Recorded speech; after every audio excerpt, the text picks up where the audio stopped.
This episode of The Dig is brought to you by our listeners who support us at patreon.com and by University of California Press, which has loads of great titles, perfect for Dig listeners like you. One that you might like is Wannabe Fascists by Federico Finkelstein.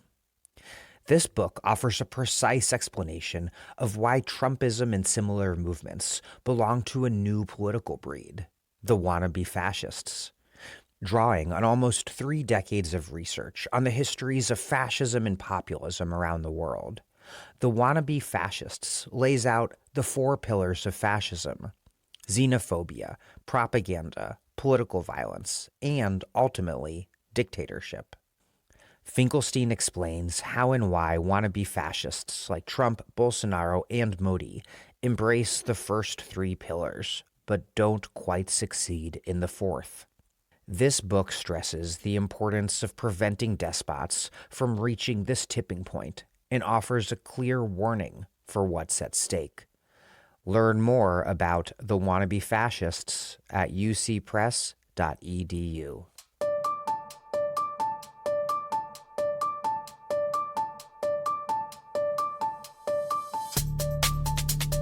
Welcome to The Dig, a podcast from Jacobin Magazine. My name is Daniel Denver, and I'm broadcasting this introduction on the road from Vienna.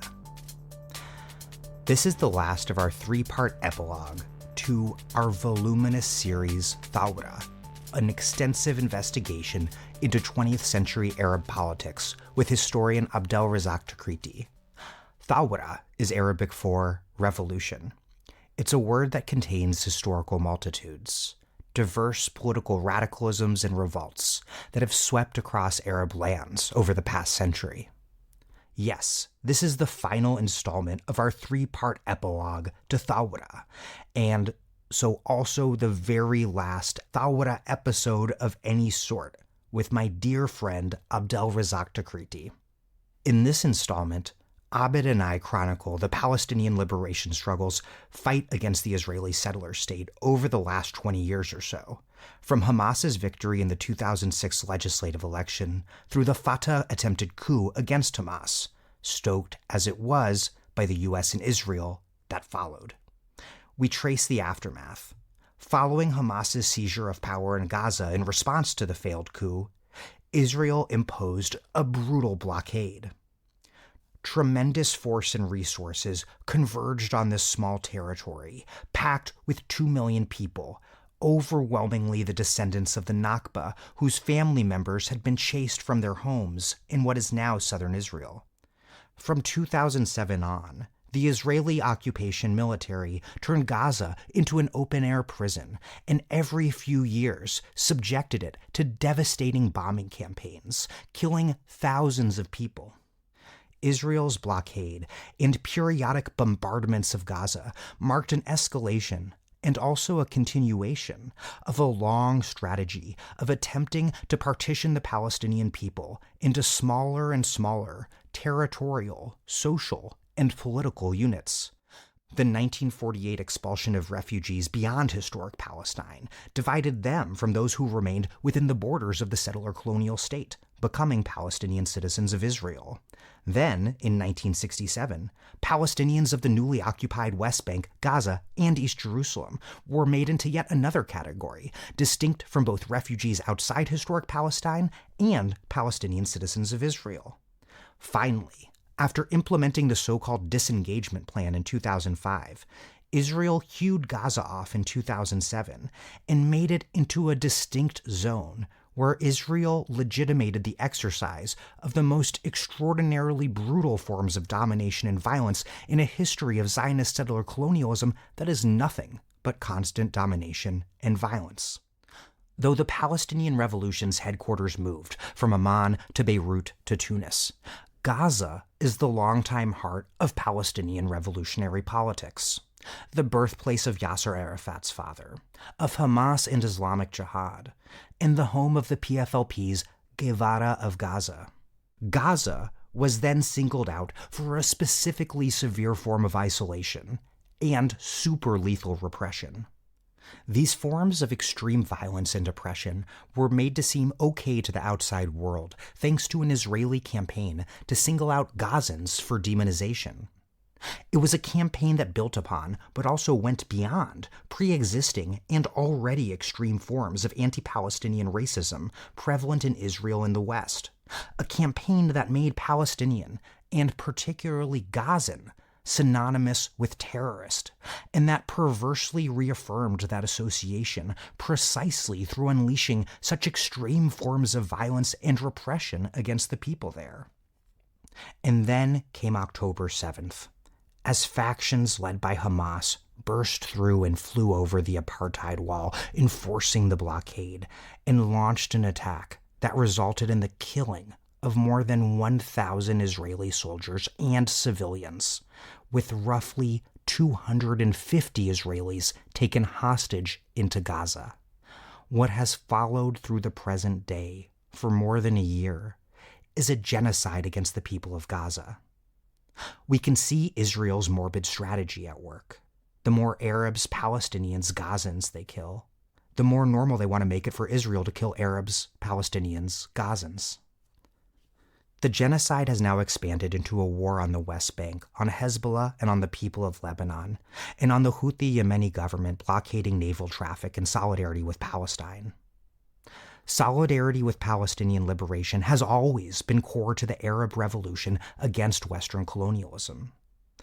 And as we've discussed throughout the entirety of this series, Western imperialist and Zionist attacks on the Arab Revolution, from the tripartite aggression against Nasser through today's priority efforts to normalize Arab state relations with Israel, they've always focused on isolating the Palestinian struggle from the broader region. That effort has clearly failed. Israel sells this region-wide belligerency as self-defense, but few across the world believe such an obvious lie. All of you listening to this series certainly know much better. I'll leave this intro at that and let the interview speak for itself. It's been a real honor to spend this time with Abed, telling a history of Arab revolutionary politics that's almost entirely unknown in the West, and not known well enough even in the Arab East. I have placed so much of my hope in the renewed internationalist turn taken by the left in the US and elsewhere. I'm so grateful that so many of you have accompanied us on this journey, and I do hope it helps you to continue to plot the way forward. I believe Palestine will be free. What we are witnessing is absolutely monstrous, but they are the actions of a settler state that will not and cannot stem the tide of liberation. The reason we can afford to spend all this time making a 40-hour history of the 20th century Arab East, it's because many of you who can afford to support us do so at patreon.com/thedig. The standard podcast fundraising model is to paywall episodes for non-supporters. We don't do that because The Dig is a political education project. We want every possible person to listen. But that only works because those of you listening who can afford to contribute do so. If you haven't contributed yet and you can afford to, please do. If this podcast and this series has been meaningful to you, please support us. There's a link in the show notes. Click it. That's patreon.com/thedig. And also, especially if you've been listening to this for all roughly 40 hours, please take a moment to rate and review us on Apple or Spotify. One last thing. We've made a special permanent podcast feed for Thawra. Everything in one place, on one feed permanently. Search Apple or Spotify or whatever for Thawra, Thawra, and you'll find it. That includes a new preface providing an overview of the series and putting it all in more context. Share the Thawra feed with a friend. That'll be way easier than them digging deep into our vast archives. And we'll have a bunch of popular education material for the series coming out soon, so that'll be easier for you to use the series for classes and for study groups. stay tuned. Thanks everyone for listening. Here he is one last time for Thawra. Abdel Razzaq Takriti, who teaches history at Rice University, is a scholar of Arab and Palestinian revolutionary movements. He's the author of Monsoon Revolution, Republicans, Sultans, and Empires in Oman, and the co-author of the Palestinian Revolution Digital Humanities website.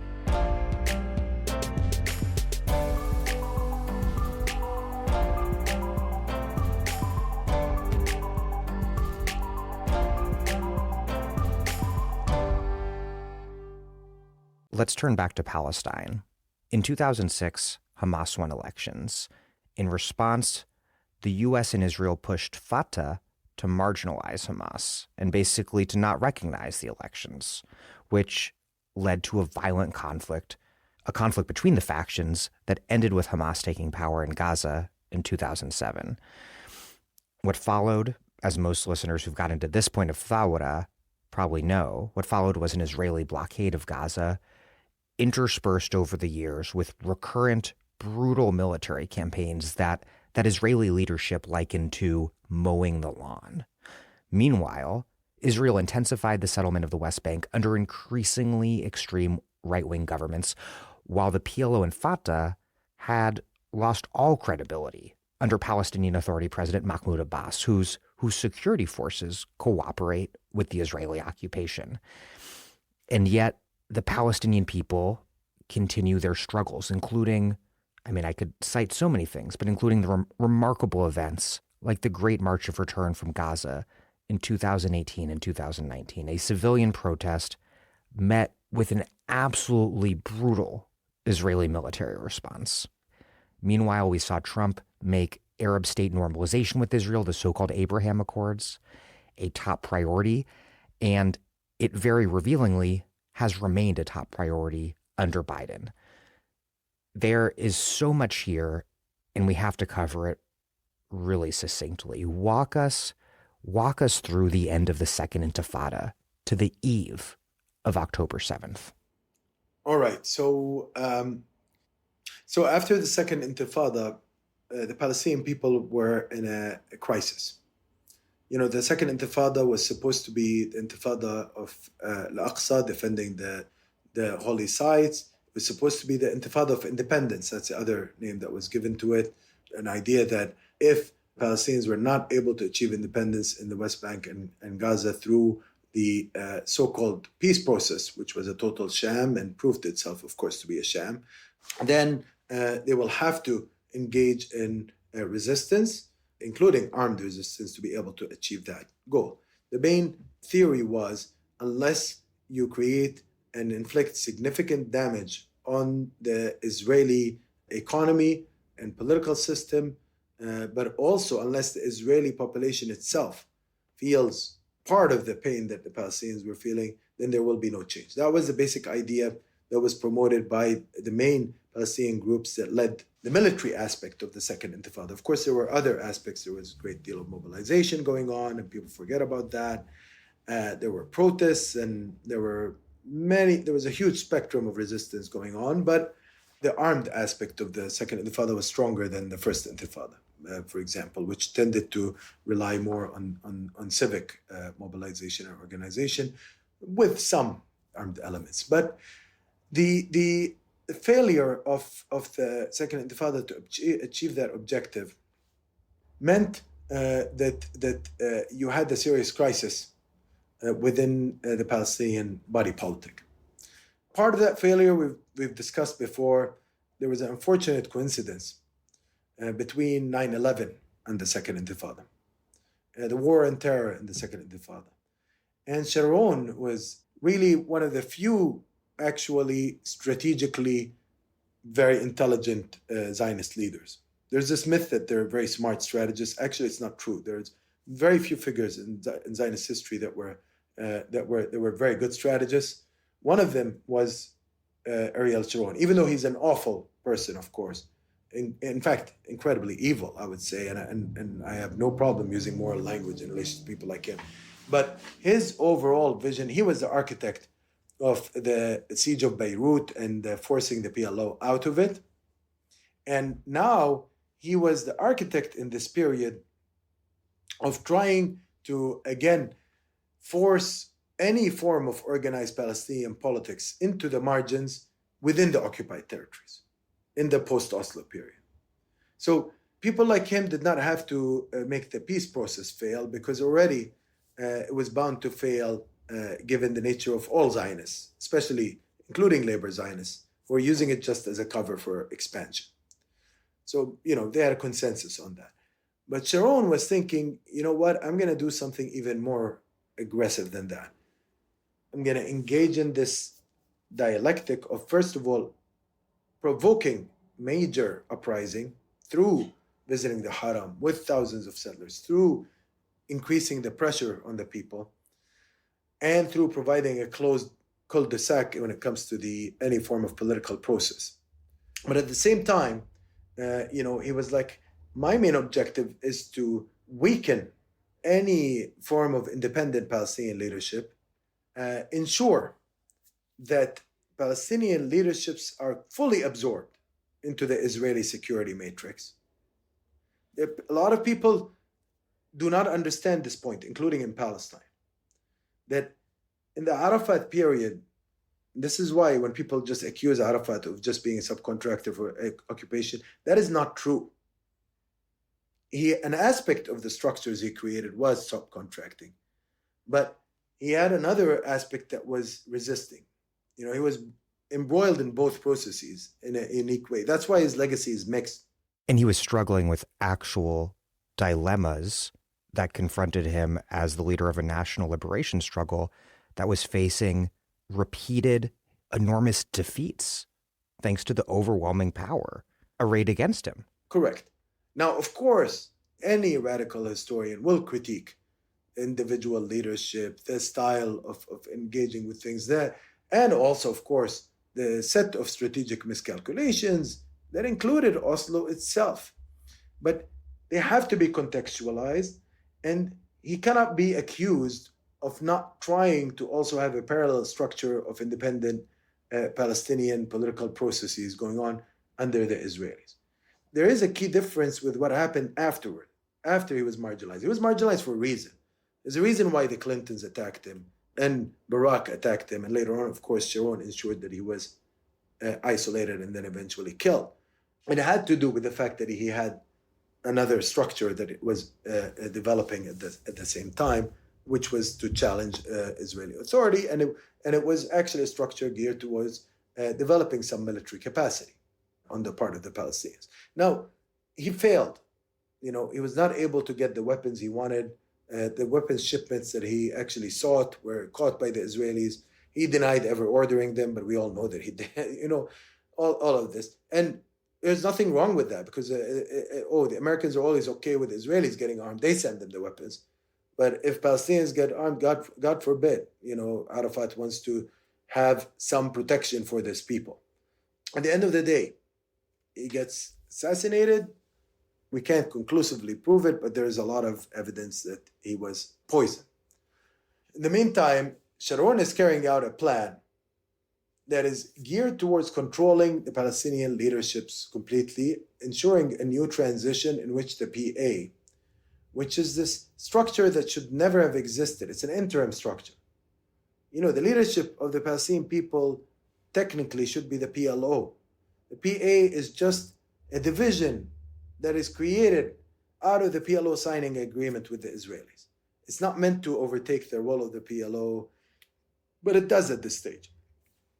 Why is that important, Daniel? Because the PLO represents all of the Palestinian people, including the refugees outside Palestine, whereas the PA only represents the Palestinians in the West Bank and Gaza. Our parliament in exile, the Palestine National Council, which is the PLO's parliament, represents everyone, whereas the Legislative Council, the PLC, which is under the PA, the only people eligible to vote for it are West Bank and Gaza ID holders. So there's a situation where they're shrinking Palestine. Already, the Abu Mazins of the world have accepted that shrinkage. And unfortunately, the Yasser Arafats of the world paved the way towards it by making these Faustian deals, essentially.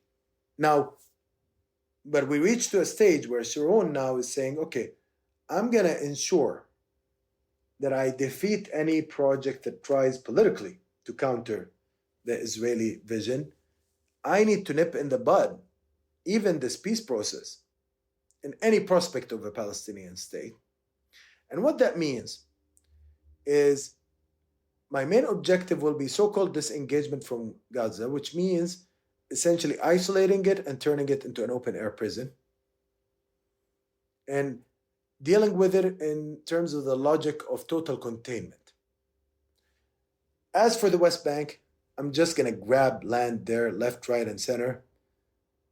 In that sense, I'm following the policies of my predecessors, but I'm doing it smarter than them because I'm absorbing this whole endeavor into the war and terror language.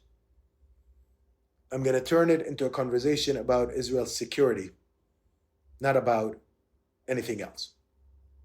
Now, they were doing that already in Oslo. You know, if you actually follow how the Israelis talk with US administrations around this, and how they talk with Europeans about this, and how they declare their actual real objectives, the US and the Europeans all know that they have no intention of creating a Palestinian state on the West Bank or anywhere else.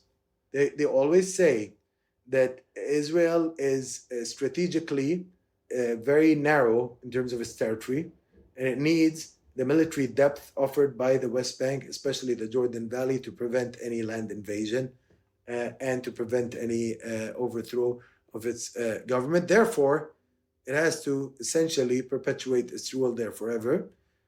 But what they're offering is a bunch of cantons and self-rule in certain areas with a right to enter whenever they want and exit whenever they want. And of course, accompanied by a huge land grab. And that is the logic that they historically have been pursuing and that they're pursuing right now. Which, to place things in context, means that they've ultimately rejected the greatest deal ever offered by the leadership of a colonized population to a colonizer group in history, which is, take 78% and give us just 22%, but with real sovereignty. They weren't willing to do that. I've said that before, but I'll keep reminding our listeners about it. Now, that means this project that Sharon had meant that first, you get Abu Mazen anointed as the next leader.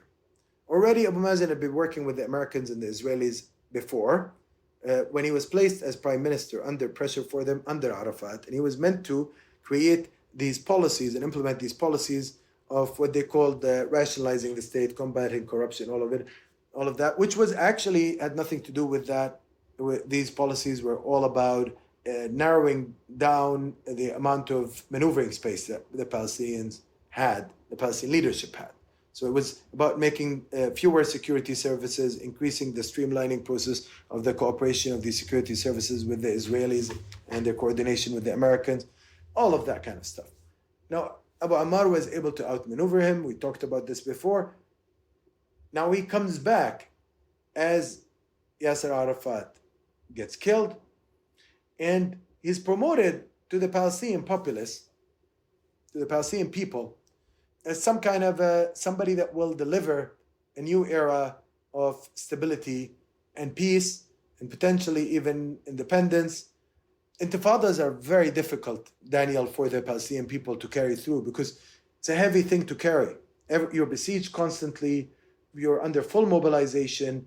It's, again, a people that doesn't have enormous means, and it has to fight a state that is backed by all the global powers. So the social cost of an intifada is high.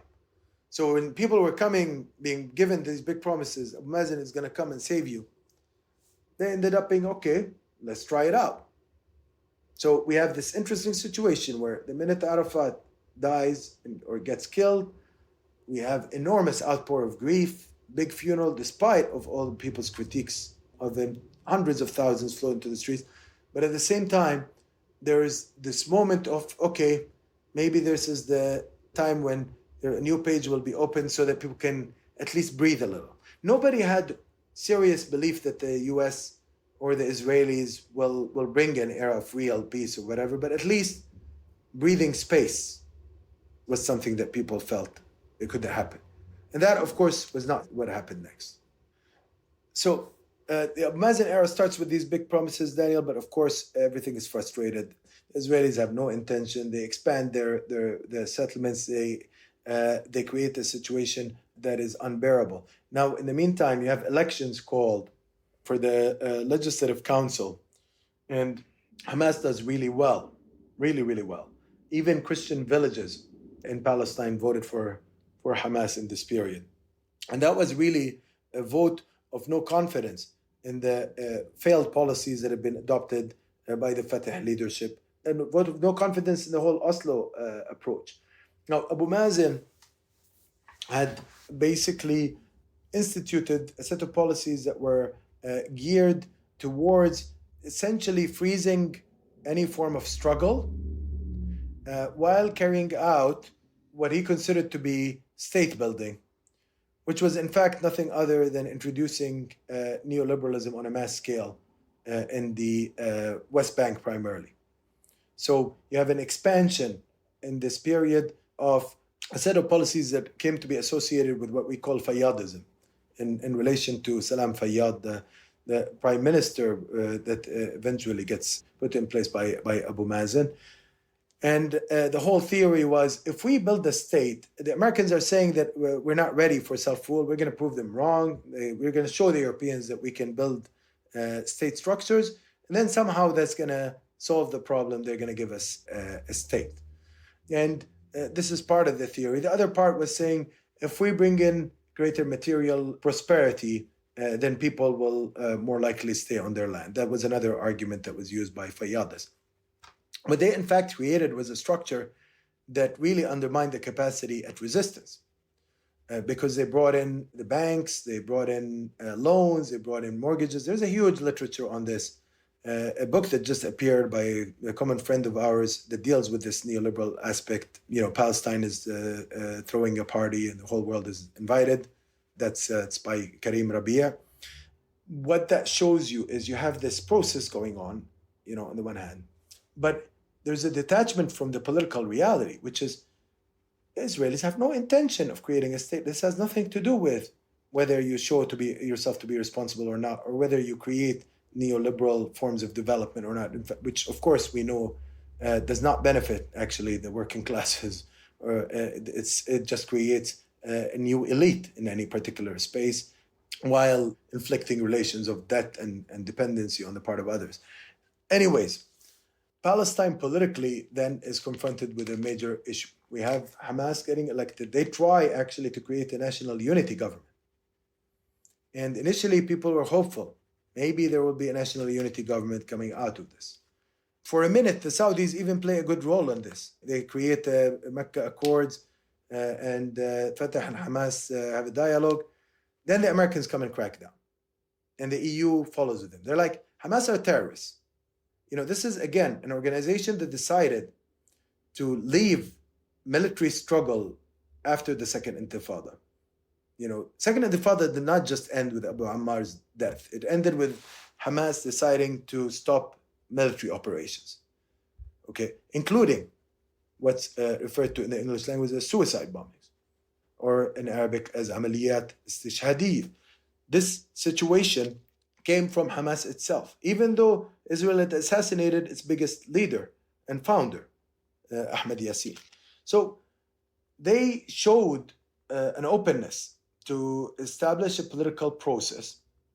And at the time, by the way, Jimmy Carter was saying, look, they're being open about this. We really need to engage with them. But of course, he was ignored by the establishment that was seeking to perpetuate the prevention of the creation of a Palestinian state at the time. And you know me, I'm not a two-stater, but I'm actually saying that even that is too much for these people, for the American officials and Israeli officials and the EU officials at the time. Despite their claims that they want to promote that agenda, that's not the truth. So they used the war on terror language to essentially destroy a political process by ensuring that Hamas has no seat on the table. They said, no, we're not going to work with any unity government like this. Already, structurally, they've controlled things from a political economy perspective. They've controlled things by placing the PA under their patronage. It was so dependent on now EU aid and US aid. And they were saying, we're going to cut all funding to the PA if this government continues. So they imposed an internal crisis within Palestine and amongst the Palestinian people. They then encouraged a further marginalization of Hamas by carrying out what they call the Dayton Plan, which is, there's this figure, Mohammed Dahlan. He comes in and they support him to enforce this plan to essentially carry out a coup against Hamas.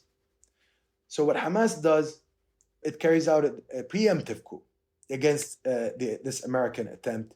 And again, it's interesting that we're talking about coups, Daniel, because even in places that are not independent, Americans were creating coups. I mean, we spoke about the US instituting the first coup in the region under Hosni Zaim with disastrous effects. And now it was trying to do a coup in the region many years later, both relating to Palestine, interestingly. Anyways, Hamas preempts that, it carries out its own coup, and then we end up with it taking over essentially power in Gaza. Now, what that does is it separates West Bank from Gaza, creates internal factional conflict between Hamas and Fatah, but more importantly, it allows the Israelis to come and say Gaza is a terrorist enclave. They use this language of the war on terror. And they start dehumanizing the whole space. When we speak of the genocide today, by the way, it's a byproduct of many, many years, at least 17 years, of completely dehumanizing everyone in Gaza. Once you start using this war on terror, everybody's a terrorist. Even the babies are terrorists. The women are terrorists. And you've already, through the war on terror, established the principle that in relation to terrorists, you can do whatever you want, which means kill them all, destroy them all, burn them all. That way of thinking becomes popularized. And here you see why the Sharon strategy was so effective in this period. It creates a situation where politically there is paralysis when it comes to the Palestinian angle, but also where there's so much pressure placed on the people in Gaza. And in the meantime, the true objective of the Zionist project in the West Bank is expanding hugely through just more and more and more colonization and settlements. Now, in the meantime, Gaza was developing an infrastructure for self-defense. Throughout these years, they began to be like, okay, now we're under siege, so we have to develop tunnels. So initially, tunnels were used for smuggling, supplies, including food, by the way, but cars, donkeys, whatever, all sorts of things were smuggled through them. There's an excellent dissertation on tunnels at Columbia University by Adil Asali. Hopefully it will be published in book form sometime soon, but there's a whole world around that develops.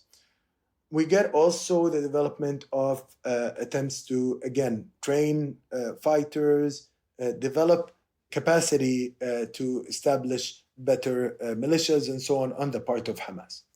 Now, that essentially signifies an emerging new mode of practice for Hamas.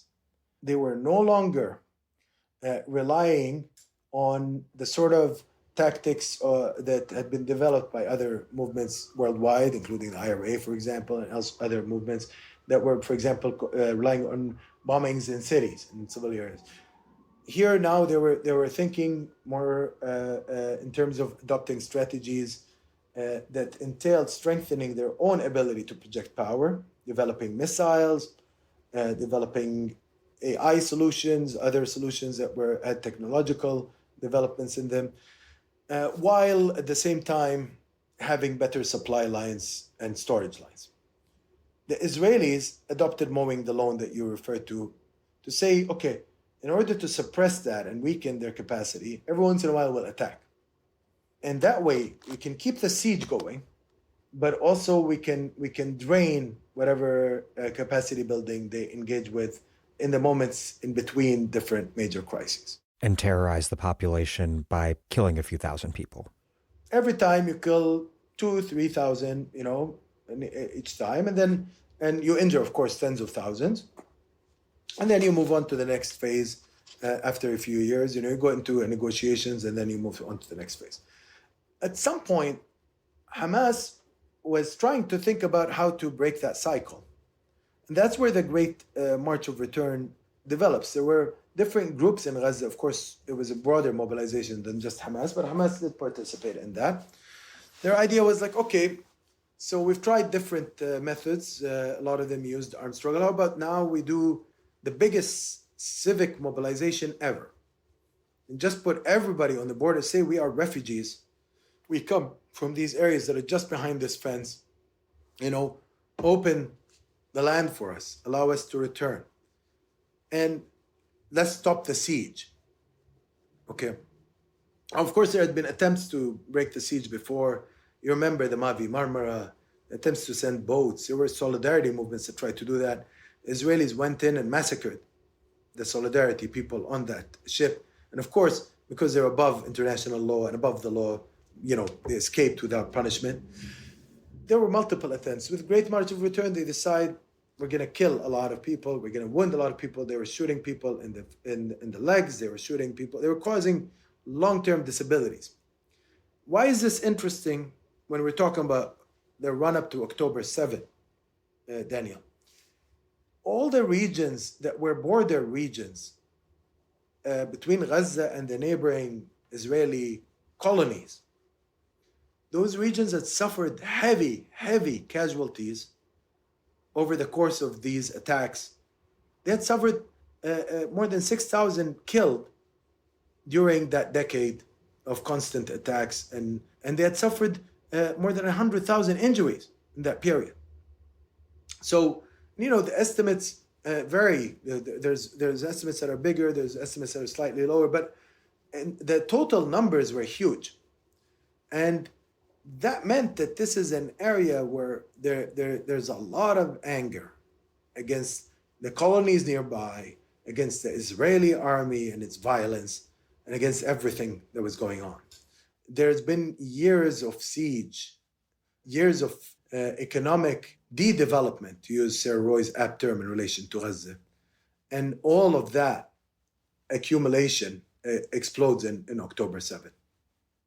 On October 7th, 2023, Hamas led various Palestinian factions in launching Operation Al-Aqsa Flood, a major attack launched from Gaza on Israeli military and civilian targets that killed more than 1,000 Israeli soldiers and civilians and resulted in, I think, roughly 250 Israelis taken hostage into Gaza.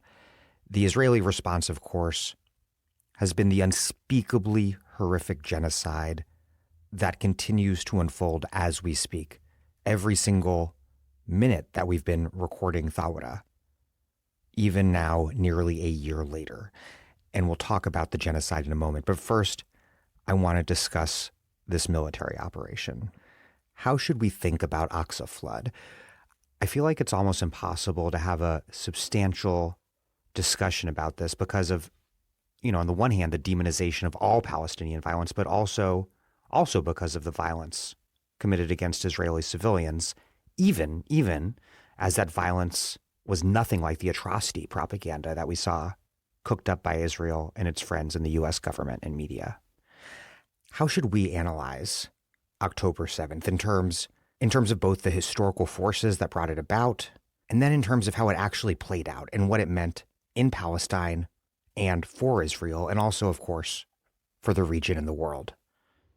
So, Daniel, let's start by stating the obvious, which is that there has been a huge media campaign from minute one during October 7 to portray what was happening in October 7 as a unique case of Palestinian barbarism, which of course goes into the usual colonial registry.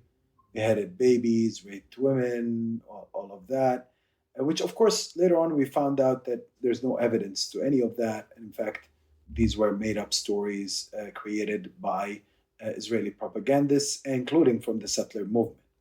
And they were then propagated by the highest echelons of American power and so on. That does not mean that there was no violence against civilians on October 7, and it's important to make the distinction between violence and the sort of barbarization and the bestialization of Palestinians that took place on that day and since that day. Point number two, what happened on October 7 is also a question that is still not fully resolved, not the least because now we've established, and Israeli media actually has established, that the Israeli army played a big role in the civilian death toll there through their application of the Hannibal Doctrine. And actually, I was one of many Palestinians that pointed out to that fact early on, and we were being accused of trying to hide atrocities and cover up atrocities. People who pointed this out were treated as conspiracy theorists, essentially. As well. So you were either accused of trying to justify the killing of civilians or to cover up killing, or you were accused of being a conspiracy theorist who's utterly mad. Now, all the evidence was already pointing out to this idea, but also the reason why it was clear that there was a heavy Israeli involvement, to me at least, was that I'm very familiar with Hamas's political outlook and strategic outlook in general. And I'm familiar with the debates that led to October 7 within Hamas. There was a huge debate that was raging on what is to be done to break the deadlock that Gaza had been suffering. Remember, there had been a suffocating siege that had lasted for a decade and a half now, more than a decade and a half. And nobody was finding an appropriate way for breaking out of that. This coincided with an extreme push on the part of successive US administrations to try to get the Israeli project completely normalized in the region and to have peace accords signed by everybody. Trump made major headway in that direction. He gave the Palestine file and the Arab region file as a whole to his son-in-law, Kushner, who comes from not only a corrupt family and is not only actually intellectually dim and politically limited, but is also extremely right-wing. And this person has been part of a family tradition of supporting the more extreme elements of the settler movement inside the Israeli colonial state. So under his leadership, there had been this absorption of Israel into the regional map, and they got the United Arab Emirates to sign agreements, they got Bahrain, they got Sudan, under enormous pressure, of course, and with incentives. Now we were left with a situation where they were eyeing the big prize, which is Saudi Arabia, and there were clear indications that this is what Biden is focusing on. In fact, he was announcing it publicly. He did not want to see a resolution to the Palestinian cause. And by the way, yesterday, the United States representative to the UN, there's been this video circulating of her comments. I'm sure you've seen them. Unbelievable. She's saying, well, this is not the right moment for Palestinians. They're not ready. All of this colonial talk like that for statehood. But in addition to that, they keep on insisting on using the language of both sides have to come to an agreement. Well, what does that mean? Israelis, they have to approve our being, our independence, our life. And this is, again, within the narrow circles of the greatest deal that was offered to a settler colony in history. So people like me would not even accept that deal because it doesn't give us the bare minimum of our rights. Okay, so to go back, so this is the regional situation. It's also coinciding, and hence the title of the operation, with the invasion of the Aqsa Mosque that was taking place regularly, successive invasions. But since the election of the latest Israeli cabinet, you had two ministers that have been very involved. In fact, three ministers that have been very involved in these invasions, and also an entire government that is kind of encouraging that. They want to take over the Aqsa Mosque, and they want to implement the formula they were implementing in the Abrahamic Mosque in Hebron. which is a disaster for Palestinian Muslim worshippers on so many levels. So you have all of these factors coming in together, and none of this can be possibly understood by any Palestinian other than a situation where there's a liquidation of the Palestinian cause taking place. Because also when you take into account the expediting settlement construction that was taking place, the complete takeover of the West Bank that is being prepared, all of the other regional factors combined, it was clear that something had to be done. Now, what can be done becomes a question. There's no regional power to depend on. Nobody's going to liberate Palestine from outside Palestine. And there's deadlock everywhere. And you always had a debate within Hamas on how to take things in a different direction. Now, Sinwar, their recent leader, their current leader, was somebody that came out of Israeli jail, Israeli prison. He was a political prisoner. He believed that the only language that Israelis understood was the language of power. Not necessarily violence, by the way. He's more sophisticated than that. Language of power. He wanted to project power. And he wanted to also create a sense of mobilization that would lead to some kind of a deal that would at the very least, relieve some of the pressure on Jerusalem and the West Bank, but also lead to breaking the siege on Gaza. And his idea, based on historic precedent, was that Israelis respond well to hostage exchanges. And here, by the way, one added variable that I forgot to mention is, of course, the political prisoners. Palestinians are imprisoned. They're actually hostages in Israeli jails. There's thousands of them there. So how do you release them? How do you create better conditions? How do you break the political deadlock? How do you break the siege and everything else? The idea was you do a purposive operation that could show that, militarily, the Israelis can be infiltrated and they can be, given blows. They might have a much stronger advantage in terms of regular army warfare, of course. There's no comparison. But selective and targeted operations can cause serious damage for them. And this was why they were targeting the Erez crossing and other crossings into Gaza. It was saying, like, this wall that you built, this whole fortress that you built to control our people, to destroy them, can be broken. And in the process, there will be heavy targeting of the military, but also, if there happens to be a chance to take any hostages, whether they're civilian or military, that has to be maximized so that they can be done in a sort of prisoner of war exchange of sorts. That would lead to political negotiation, potentially. And that would restore Palestine into the map. A dramatic move like this would tell Arab governments, you can't erase us from the equation. It would tell the United States, you can't erase us from the equation, etc. This was the thinking behind it. Now, the practice was, of course, very different.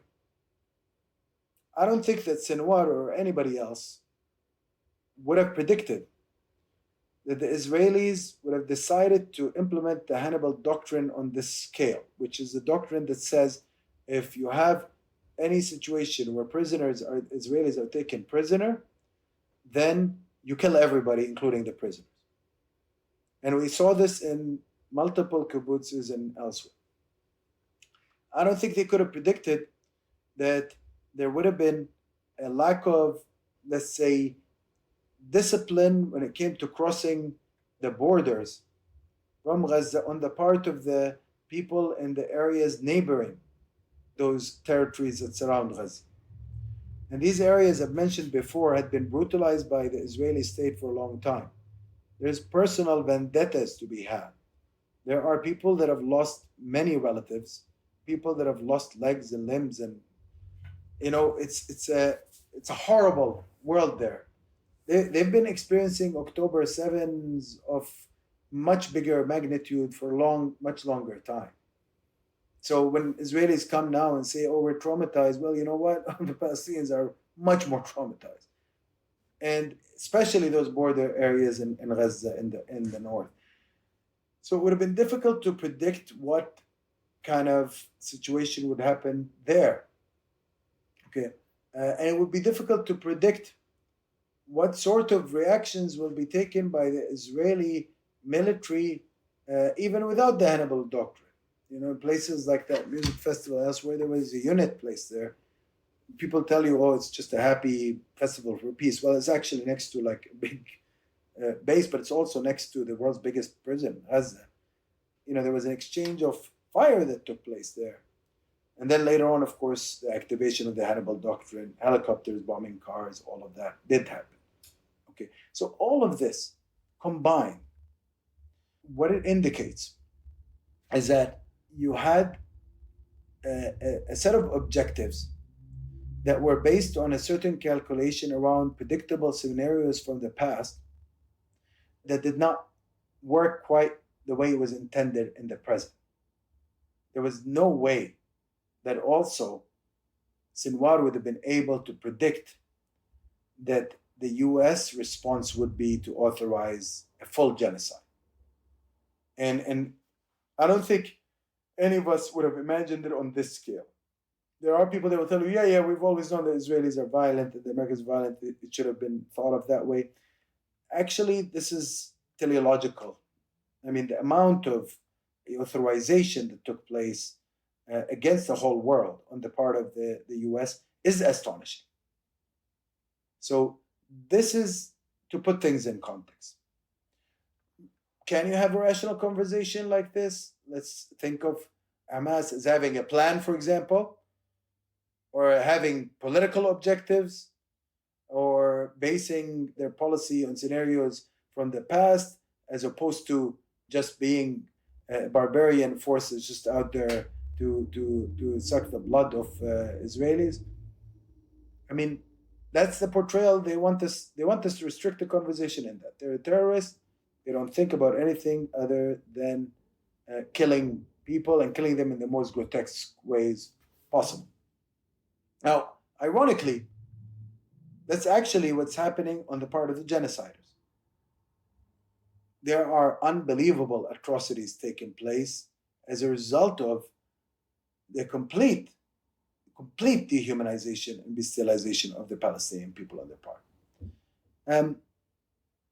One added note I'm going to add, and this is going to be difficult for people to hear here, but I'll say it. If you want to understand Hamas is a political organization.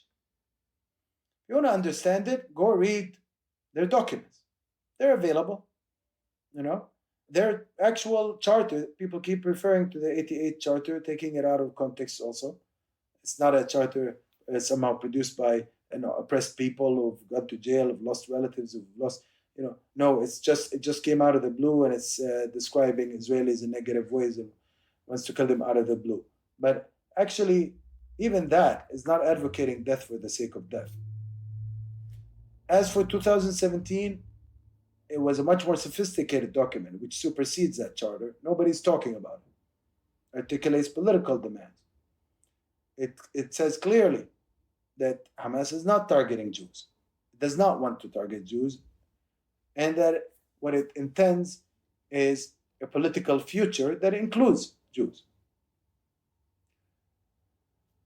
On a note for the left, and there's a big debate now there, and some people misunderstand me when I say it's not time for you to spend time on what strategies and what tactics Palestinians should follow.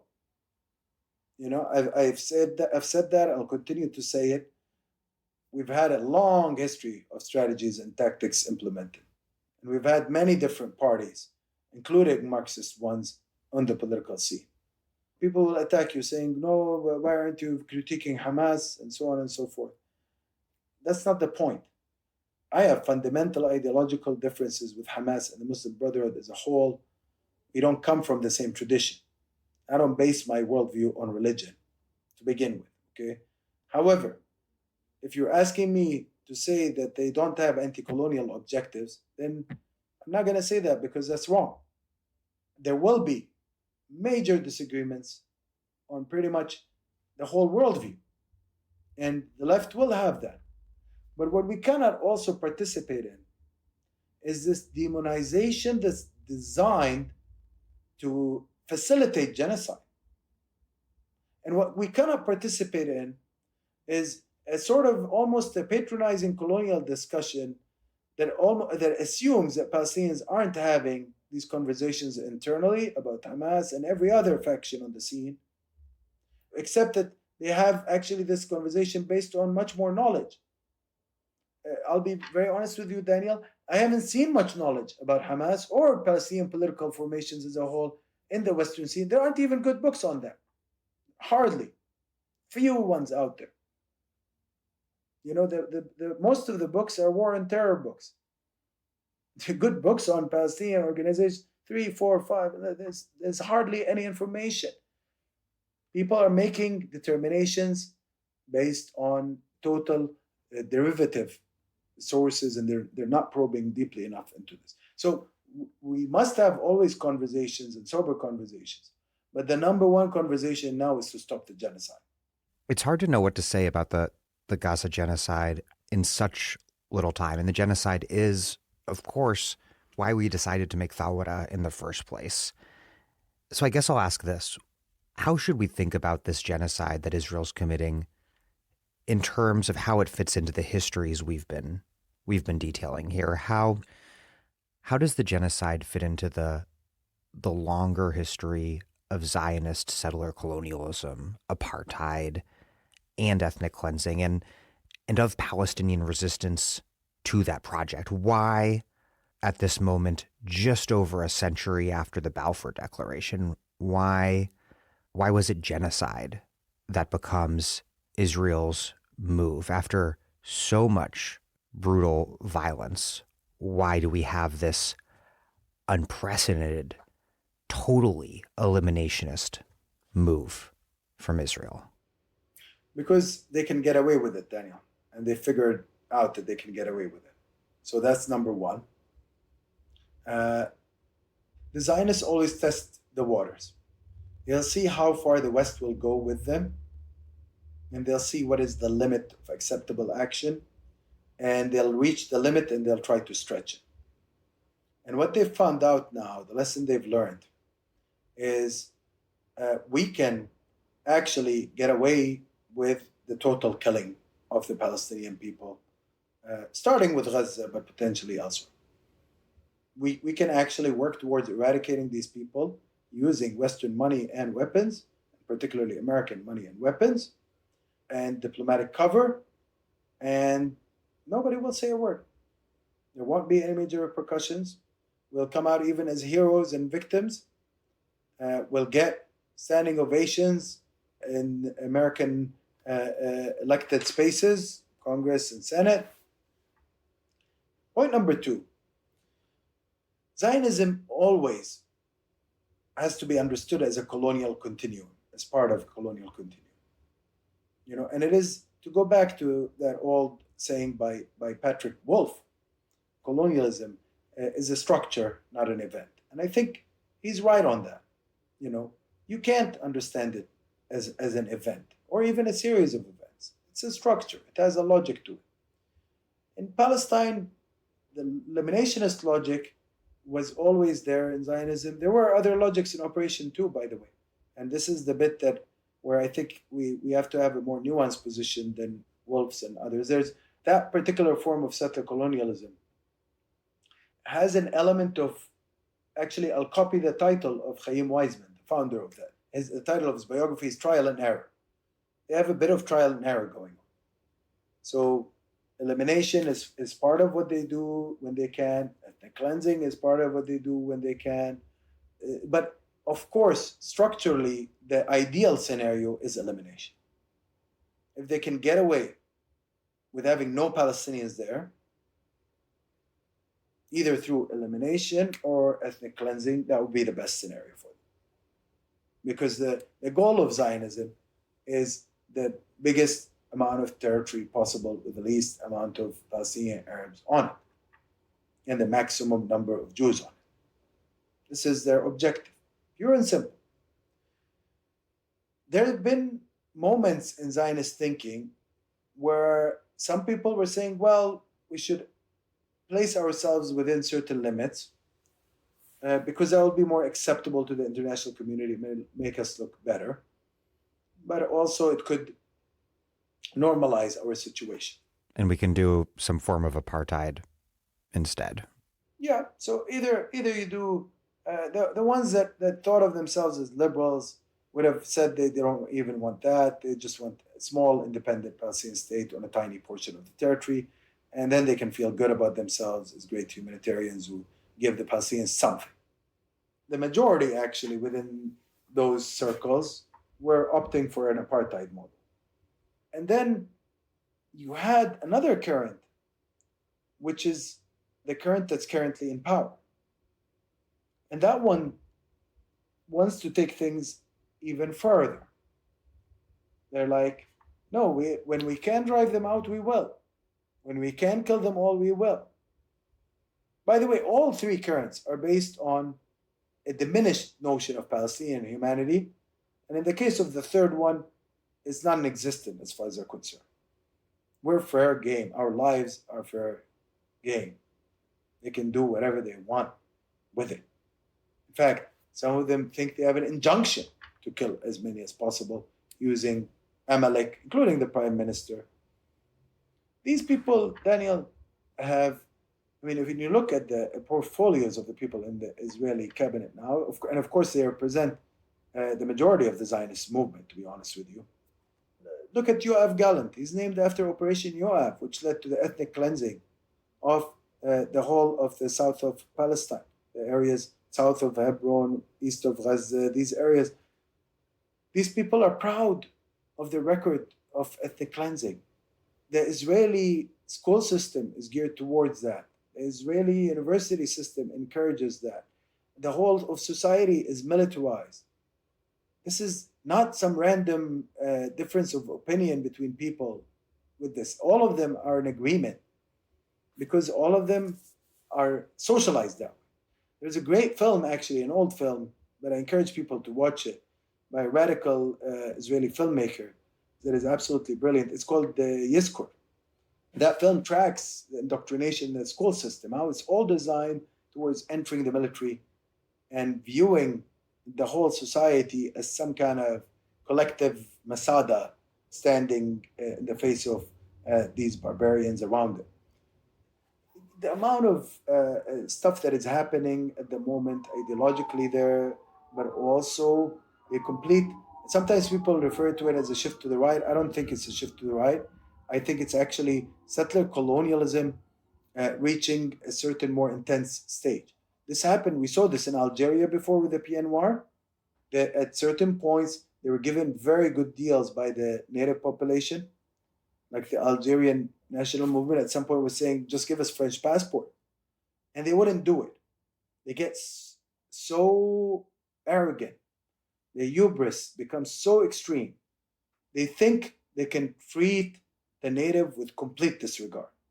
So, what ended up happening, of course, in the case of the Algerians, it drove them into total revolution. Same in Haiti. We know the story of Toussaint and Dessalines, and why Dessalines had to take out the white from the Haitian flag in that voodoo ceremony in which he announced a new policy.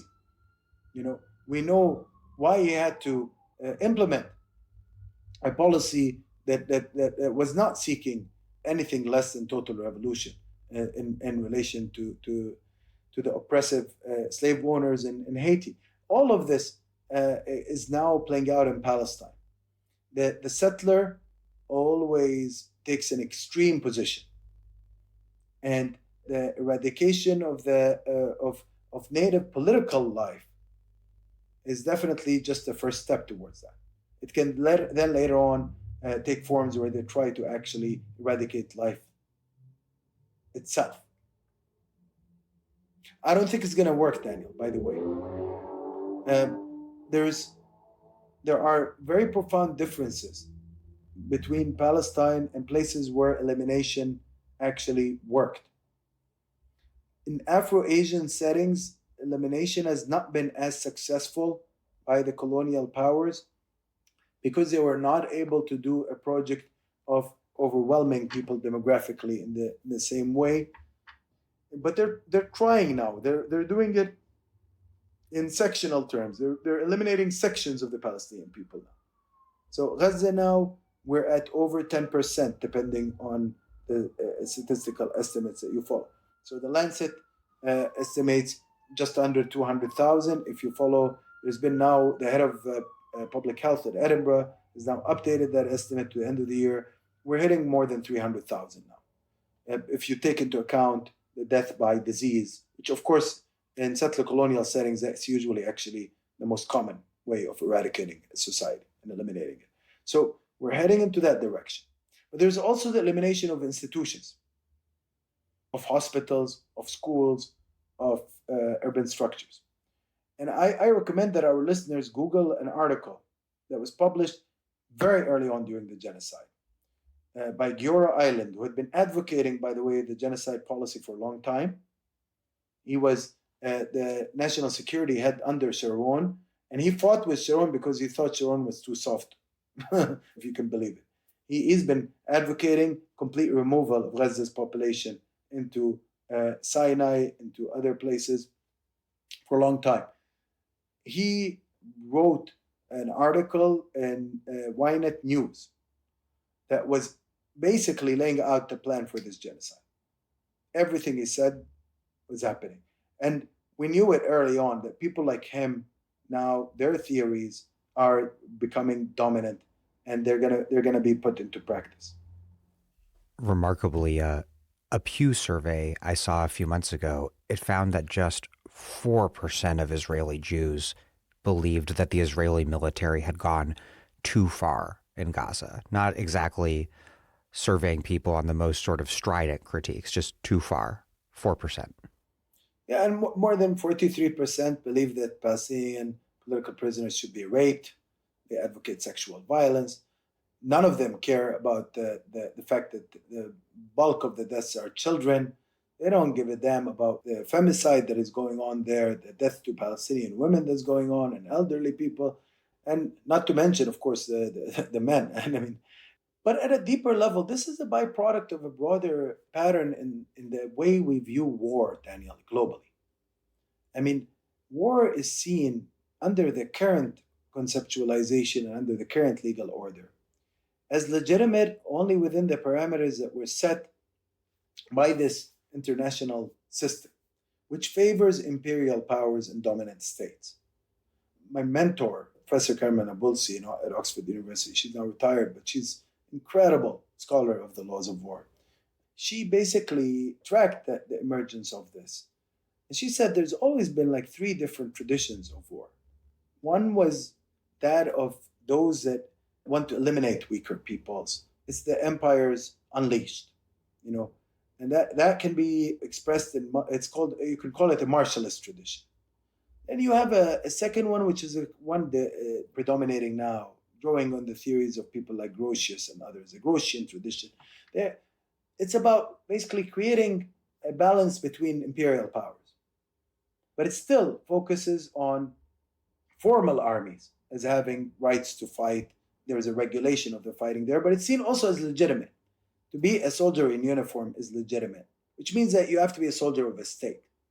In the general public's mindset, that's the way they view legitimacy of war.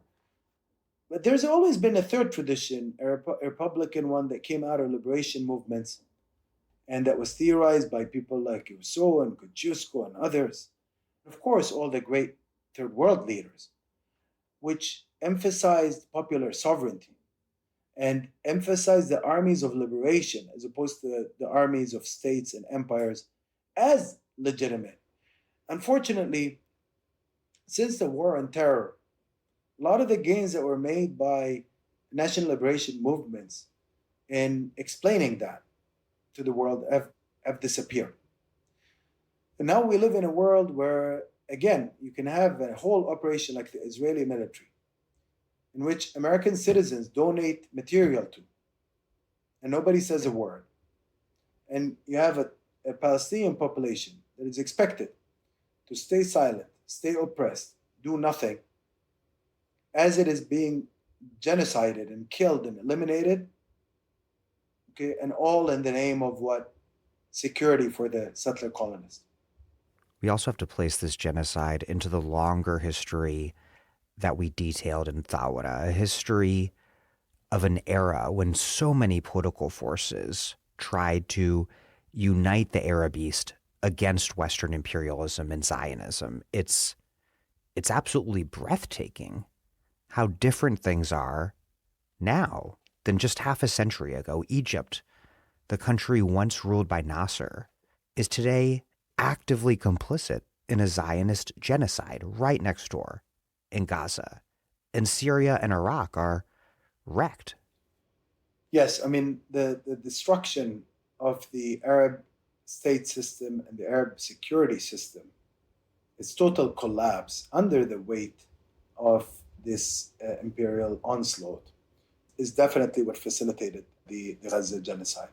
Because it meant, again, that there is no capacity to place limits on this settler colonial project as it inflicts violence on the natives in that small territory.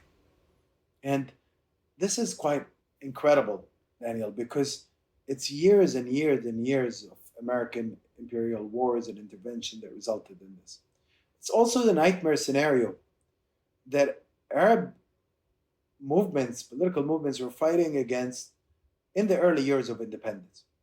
Remember, we started this series by describing how some of the biggest fights, the post-independence period, were around questions of alignment.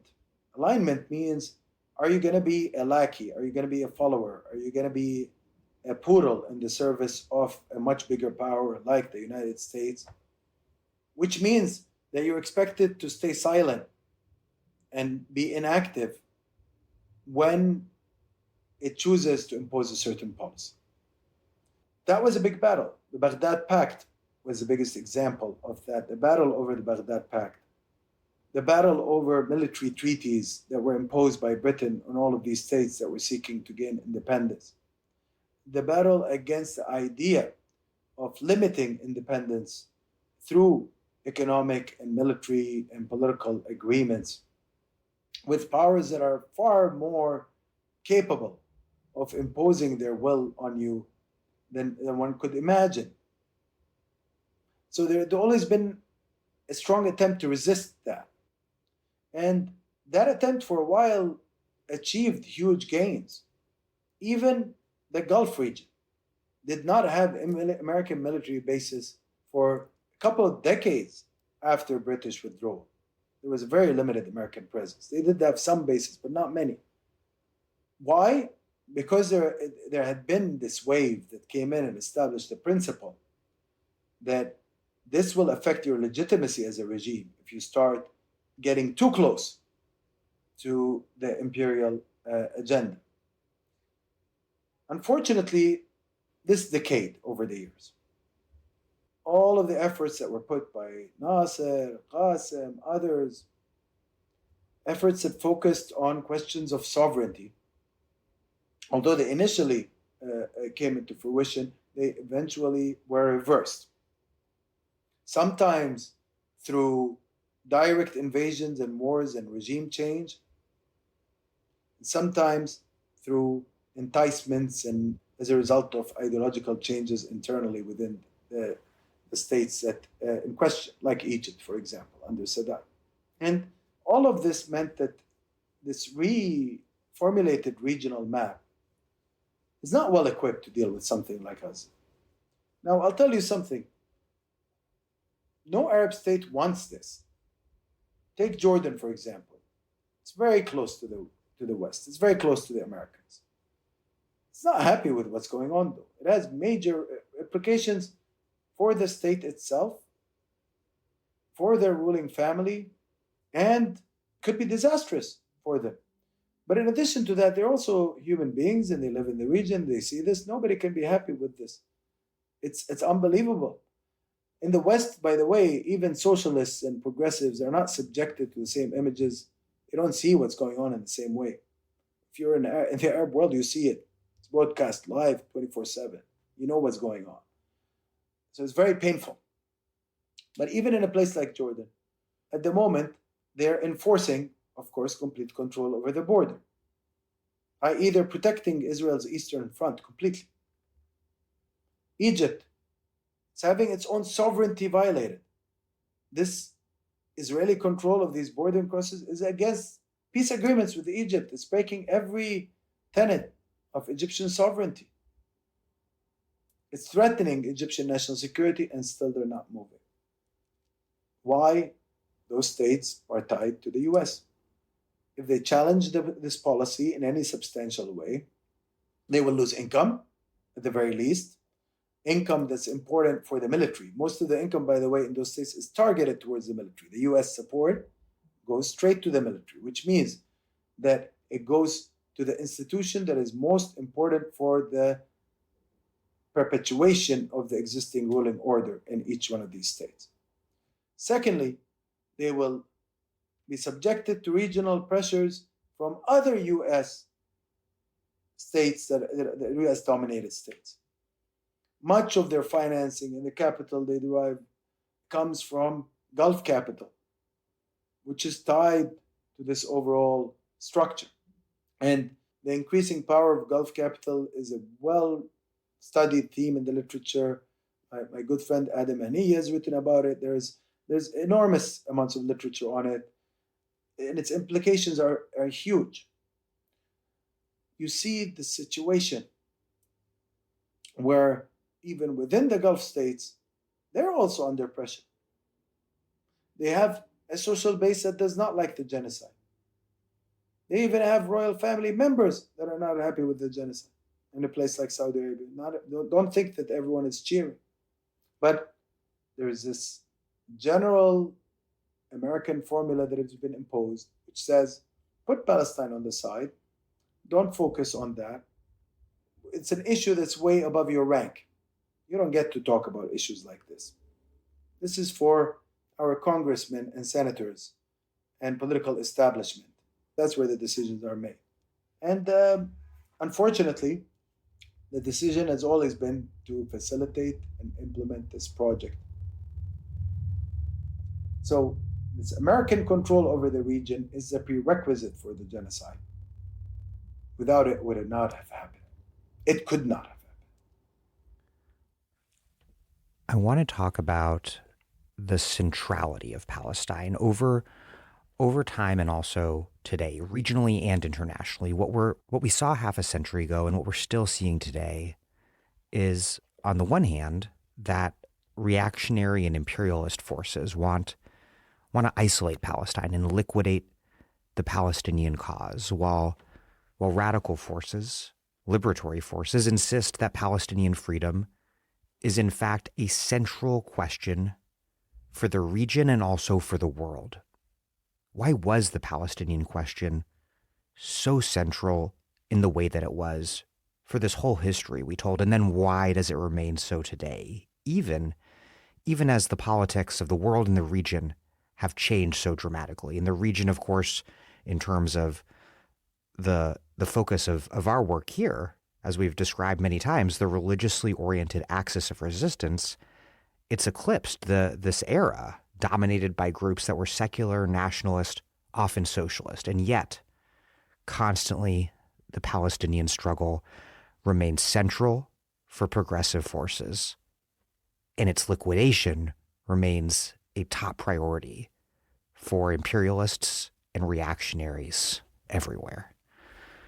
Every region in the world has had some Palestine in it. Latin America had the Cuban Revolution. It was the locomotive of thought, action for many years, inspired a lot of people and produced a lot of counter reactions and actions and so on. Similarly, in Southern Africa, South African cause inspired people for decades. And of course, there were all sorts of struggles around it. The Angolan one, the Namibian one, but You have these central causes that because of their scale and centrality, they produce enormous effects in the regions surrounding them. Vietnam and East Asia played a disproportionate role in mobilizing people in that region and across the world. So you have, first of all, certain causes like this that play major and important roles. Secondly, more specifically to the Arab region, we've had many causes relating to the struggles against empire. Almost the whole region has struggled against empire, and it still does. But when it comes to colonialism and settler colonialism specifically, that was witnessed in Algeria and it was witnessed in Palestine in the most significant ways. The settler colonial struggles have always mobilized people at a much more profound way, and they were always seen as having, the special features to them, an existential dimension to them. In Algeria, people mobilized across the Arab world precisely because they felt that there could be an eradication of Arab culture, their Arab identity, and Islamic identity and culture as well, more broadly. In Palestine, it's the same, but it's even deeper than that, in the sense that there were very strong historic connections between Palestine and some major and important Arab states, those that are surrounding it. Its geographic location has put it at the intersection of Asia and Africa. Its geographic location has meant that it's tied to Egypt very strongly, and even more so, that it's very tied to all of Bilad al-Sham, Greater Syria, of which it is an important part. It is the southern part of Bilad al-Sham. Socially, its population was connected to that region. Politically, economically, it was integrated. And we're talking here family ties, and we're talking here trade, and we're talking here accumulated history.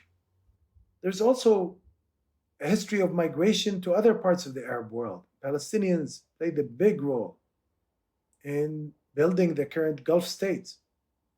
There were large Palestinian populations in Saudi Arabia and Kuwait, after the Nakba especially.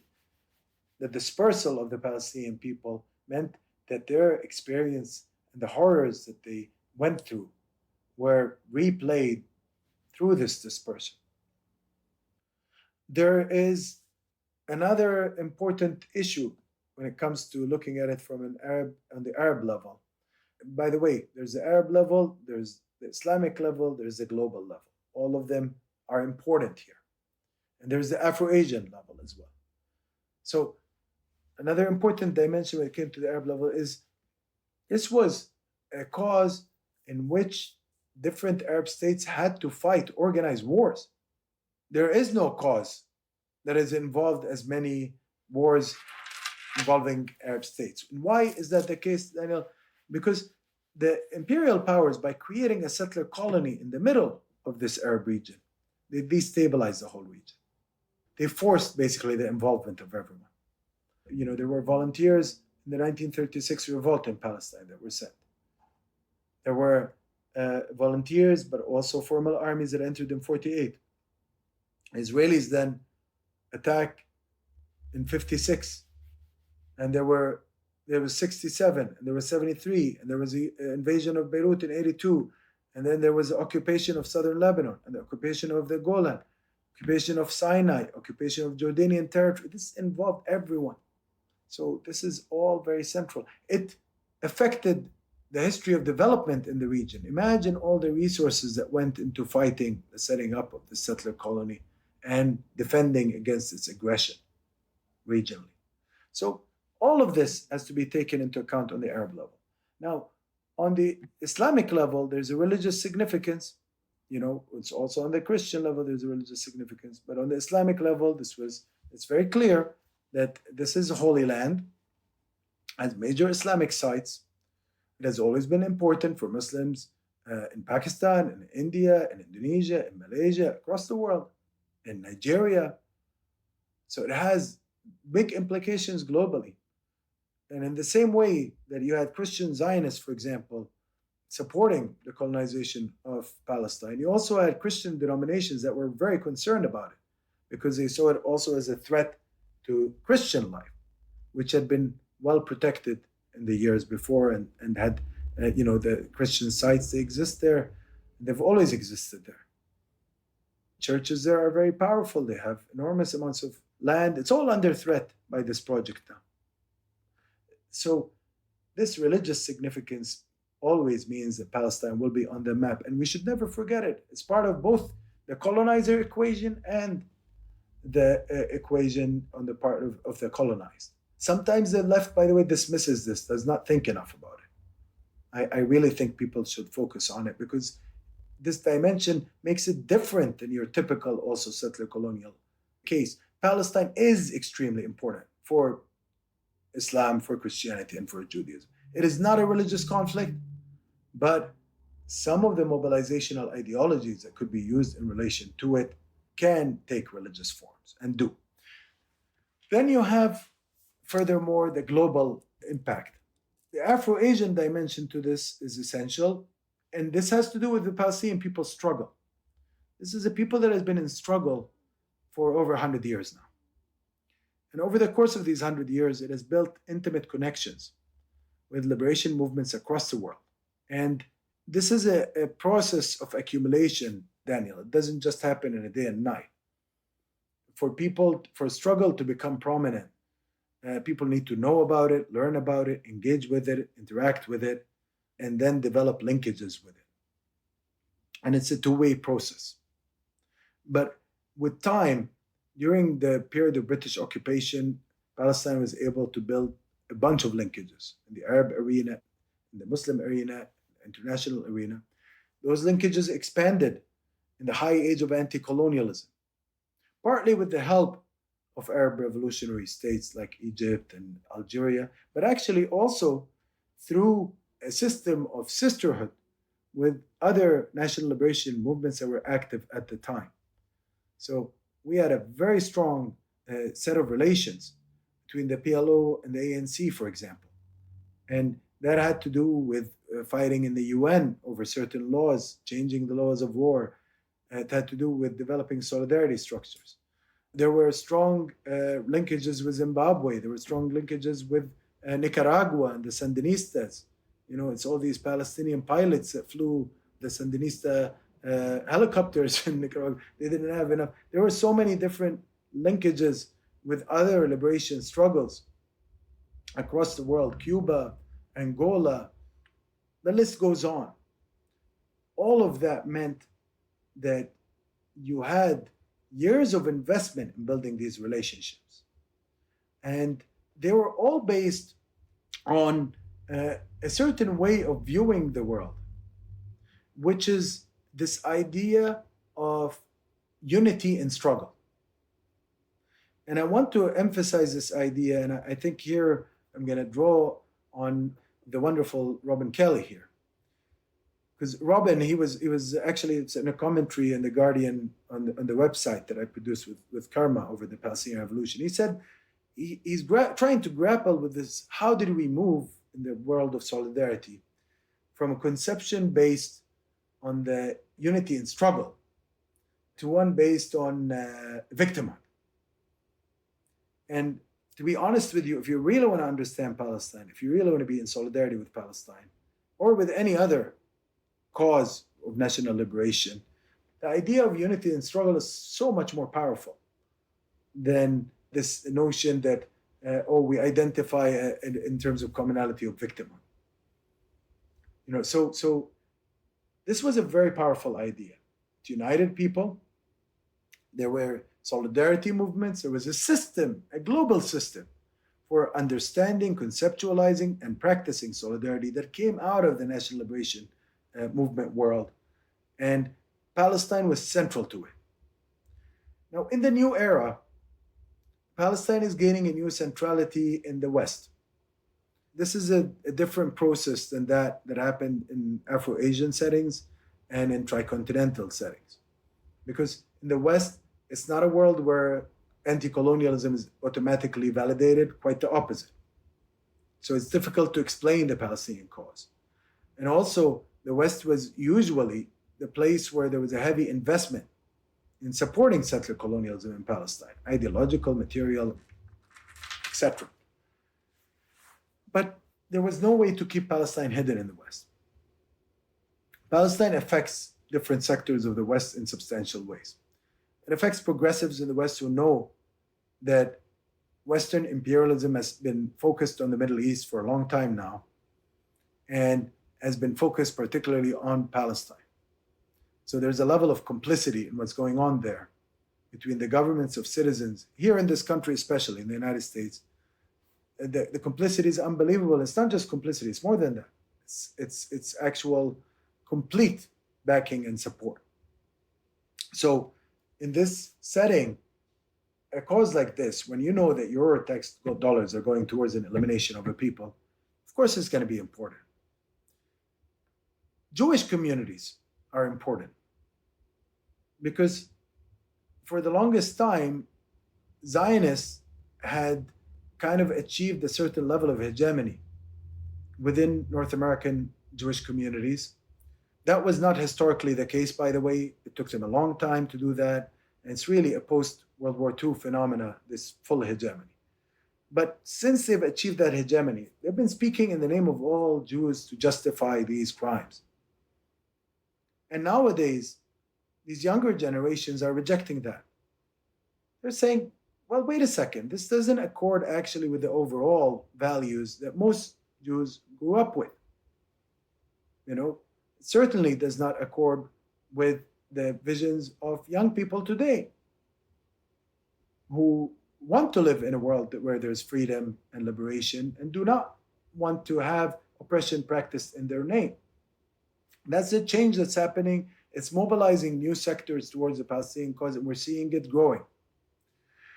There's also another change that's happening, which is a growth of anti-colonial consciousness in the West amongst progressive movements.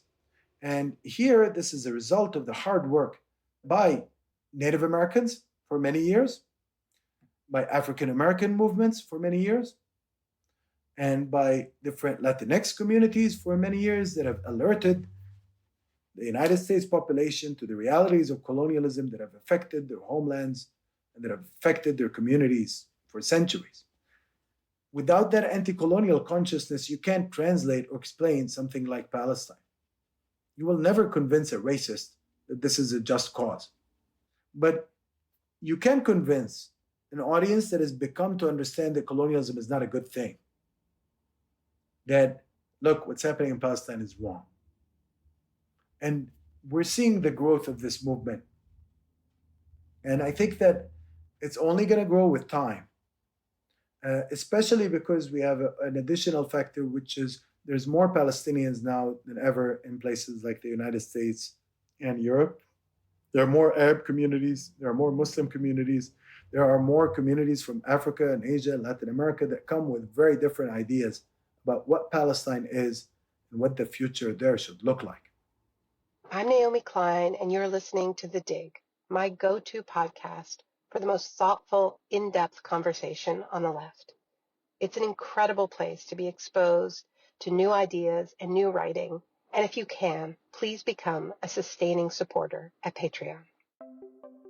This episode of The Dig is brought to you by our listeners who support us at patreon.com and by Haymarket Books, which has loads of great left-wing titles, perfect for Dig listeners like you. One that you might like is Visualizing Palestine, a chronicle of colonialism and the struggle for liberation, created by Visualizing Palestine. This striking collection of more than 200 full-color infographics is a vivid portrait of Israeli settler colonialism and the Palestinian struggle for freedom.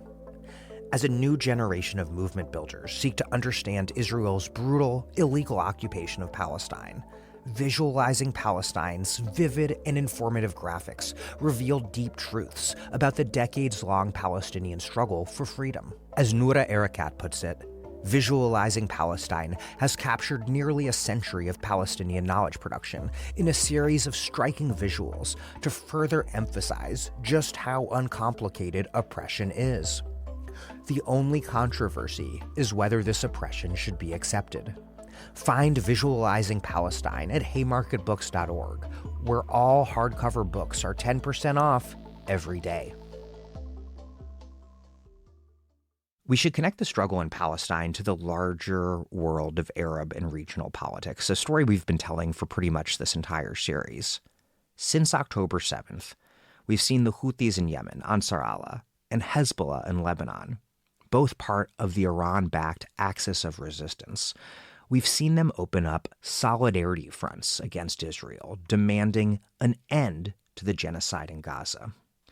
In recent weeks, Israel has pushed the region into a radically more intense state of armed conflict, assassinating Hamas leader Ismail Haniyeh in Tehran, and then, most recently, waging an overwhelming war against Hezbollah, massacring huge numbers of Lebanese civilians, and systematically taking out key Hezbollah leadership, including, quite dramatically, Hassan Nasrallah.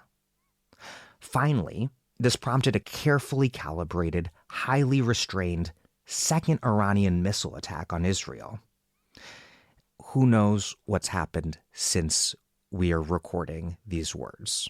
Much, no doubt, has.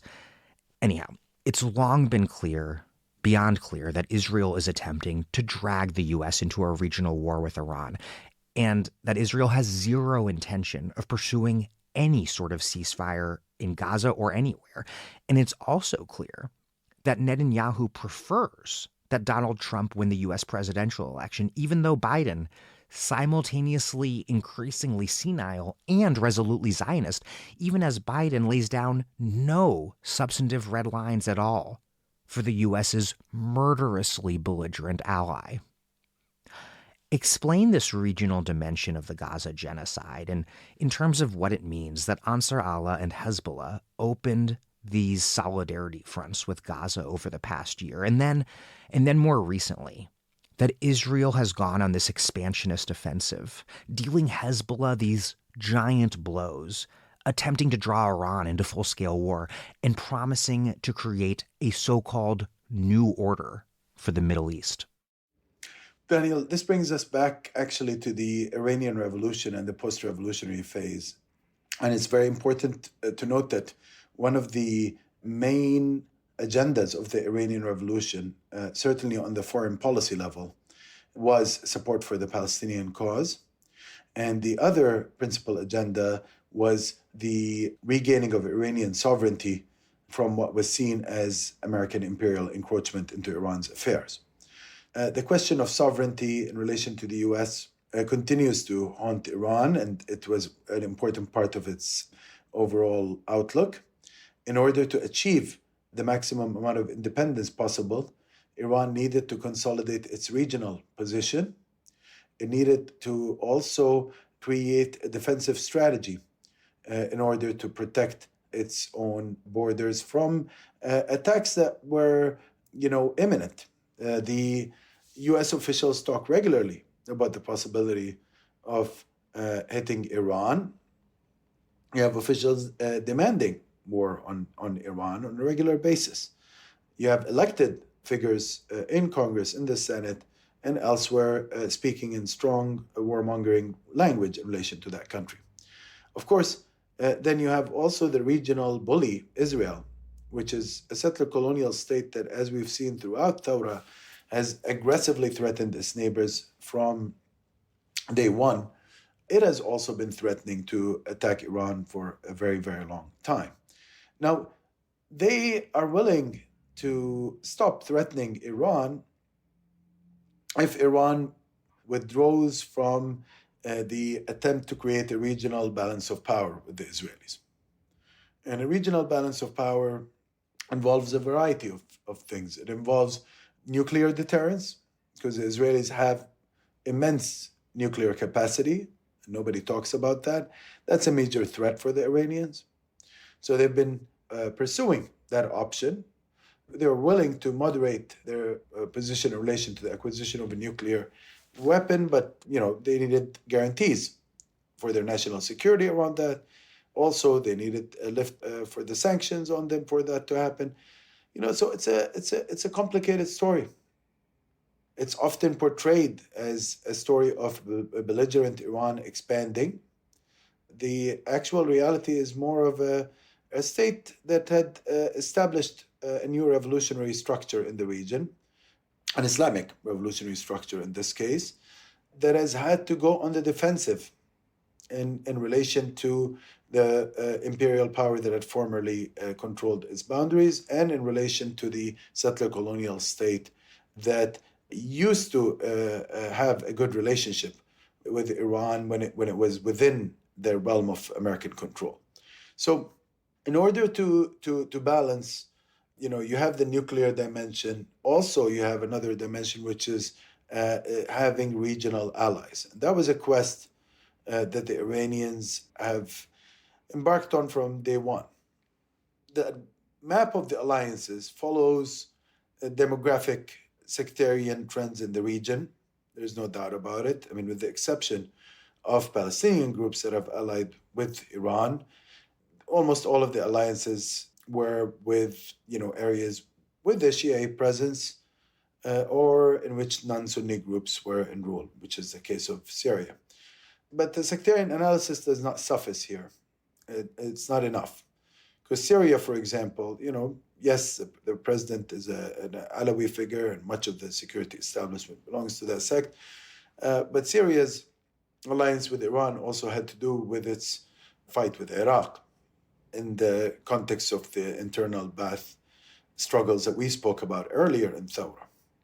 And it became, with the years, a very strong alliance. It had to do also with Syria's situation with Israel, needed a reliable alliance in the face of that. It had to do with changes within Syria itself. The Iranian role there grew, but now you can argue that it's no longer just an alliance. You can say that Syria is a sphere of influence for Iran because of the key role that it played in maintaining the government there and the regime there in the face of a major popular uprising and later on a geopolitical civil war that was waged on Syria's soil. So all of this is to say Iran has a regional presence. In Iraq, it expanded its regional presence after the American invasion, ironically. The American invasion, through sectarianizing the Iraqi space and through bringing back Iranian-sponsored political parties into the arena, it facilitated the entry of Iran strongly into the Iraqi arena. And there, it also sponsored groups that were allied to it. But the earliest regional presence that Iran had outside was, of course, in Lebanon. And there, the relationship goes back to even before the Islamic Republic was founded, when you had, of course, Imam Sadr taking charge of an important Shia role in Lebanon, and of course, through that, establishing Harakat al-Mahrumeen, the movement of the dispossessed or the deprived, and then later on establishing the Amal movement. Now, of course, as we mentioned earlier in Thawra, that movement, especially after the disappearance of Sadr, did not necessarily have always the best relationship with the Islamic Republic. And the Islamic Republic needed to establish an alternative that was much more in line with its overall ideology and theology. And they created Hezbollah. They sponsored the creation of Hezbollah, which was not only purely the product of Iranian creation, but also had to do with local youth being attracted to the ideology of the Iranian Revolution and the ideology of the jurist that Khomeini was promoting. So if we look then at Lebanon, you have this old relationship that led to the establishment of Hezbollah in the context of Israeli invasion of Lebanon, I should emphasize. So it's not a coincidence that you have this conflictual relationship between the settler colonial Israeli state and Hezbollah. Hezbollah was established specifically as a resistance organization that sought to drive the Israeli occupying army out of Lebanon. And this is an important point to emphasize, Daniel, because sometimes people, when they speak of the axis of resistance, and when they speak of Hezbollah, they forget. It's called the axis of resistance for a reason. It's because it's resisting an invading force. An invading force of the Israeli state, and of course, the overall project that enables that force to invade and carry out what it does regionally, which is the force of American empire in the region, which has bases and installations and fleets in every regional corner you can think of. So it's very much conceived as a defensive mechanism against this really, really aggressive set of forces that are operating in the region today. Yemen is the latest addition to this. And that has to do, of course, with what has started off as an insurgency in Yemen that had lasted for many years before in the region of Sa'da. It was a regionalized insurgency, and Abdel Malik al-Houthi and his followers were the key players in it. Now, later on, in the context of in the aftermath of the Arab Spring, they take control over the northern part of the country. And of course, over the course of the insurgency, they gravitate closer and closer to Iran. That's, again, a non-Sunni group, but it's a non-Sunni group that was not traditionally seen as, classic Ja'fari 12 Imam or Shiite. So it's not theologically, wasn't traditionally close to Iran. These are Zaydi Muslims in Yemen, certainly in the north part. The majority belong to that sect, and that's quite different than Ja'fari 12 Imam or Shiites. However, they did receive backing from Iran for a long time.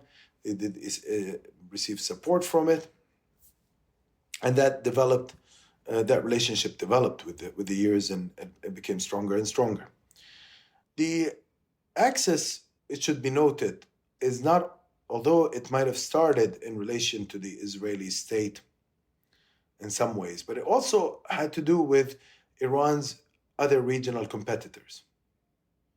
And these were almost always allied to the United States.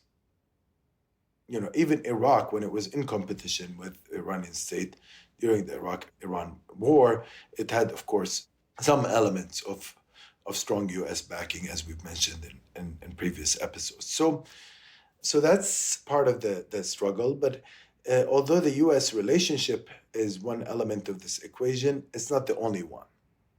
It should be noted that, Iran has a set of contradictions with Saudi Arabia that would have existed whether or not there was a U.S. role. It had a set of contradictions with Iraq that would have existed whether or not there was a U.S. role. However, the U.S. role helps shape the nature of these contradictions and leads to the specific outcomes that we see today, given its special relationship with these states, especially in Saudi Arabia.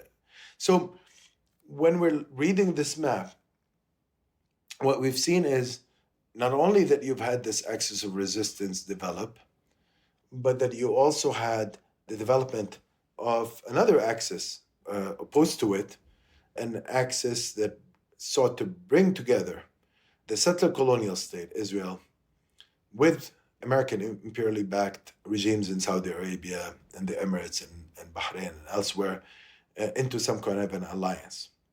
That's been the agenda of American governments for a long time, as we know. It doesn't only have to do with Iran. It has more to do with Israel. However, it has major implications for Iran, because these are all states that have, at some point or another, declared enmity towards Iran and sought to bring down the regime.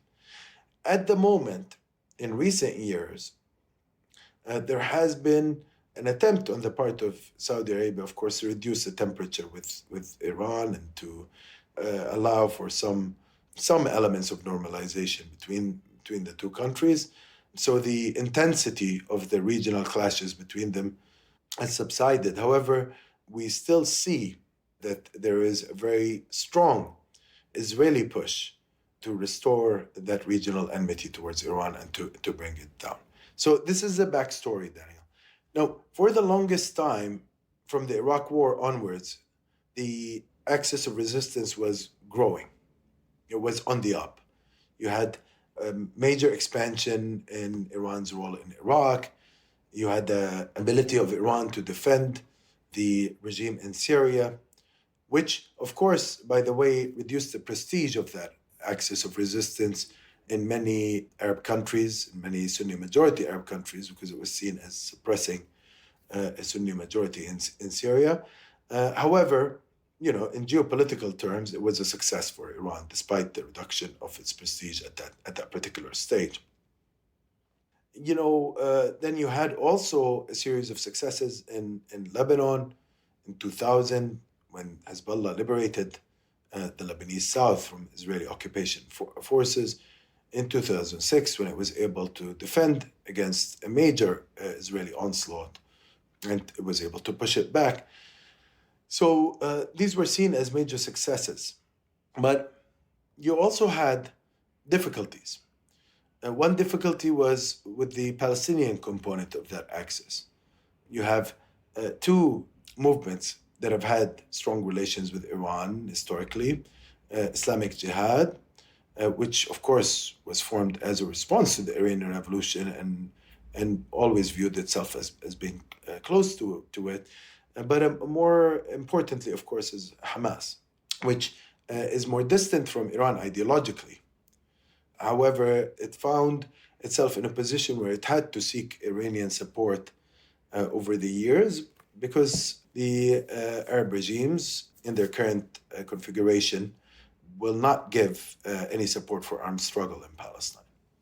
So Iran was the only door, the Iranian door was the only one that Hamas could knock at for that kind of support. There were tensions, as I mentioned, over Syria. So Hamas and Iran fought on opposite sides in Syria. And that led to serious cleavage between them.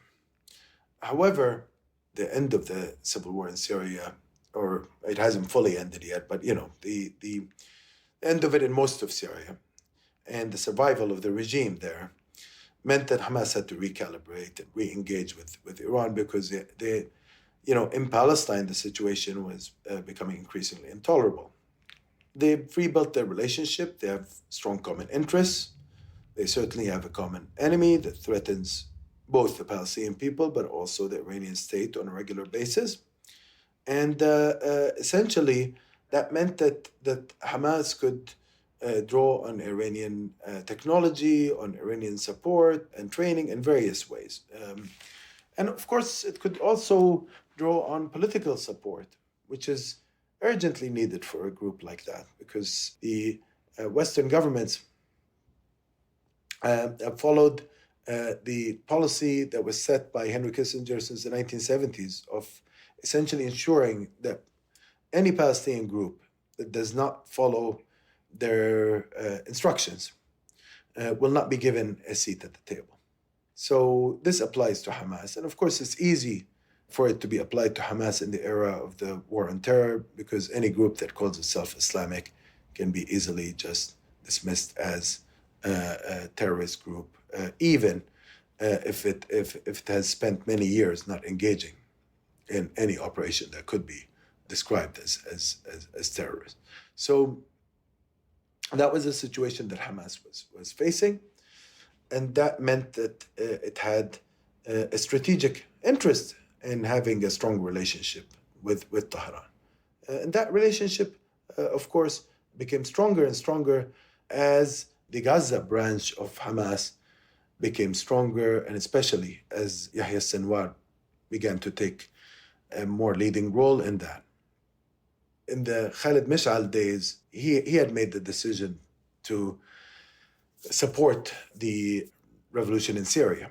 But since Hamas reorganized its leadership structures following the Arab Spring and following the failure in Syria and other countries, there's now in the Hamas leadership figures that could develop a stronger relationship with Iran, and they did. With October 7, I strongly believe that Iran had no idea that it was going to happen. Not on the scale that it did, and that's a belief that many Palestinian analysts and commentators share. Of course, we will never know the full truth until the documents are around and the oral histories are available and all of that. But there's a lot of evidence that seems to suggest that is the case. However, it definitely meant, the occurrence of that event definitely meant that Iran had to take a stance against the genocidal onslaught that came after it. Because taking out one major component of the axis of resistance, Hamas, would have meant that the other components would fall. The Israelis, had they finished the job in Gaza, they would have proceeded to attack the other Iranian-supported organizations in the region. And their aggression is difficult to predict the extent of their aggression. And as we have seen, this is a state that is armed to the teeth and that has enormous backing from the United States. So the Iranians had to make sure that they were supportive of the resistance in Gaza, but at the same time, they were playing a very delicate game because they were afraid of the consequences of full support for Gaza. And by full support, I mean like launching, for example, a regional war to end the genocide. I believe that their assessment was that they were incapable of carrying out a successful war of that kind.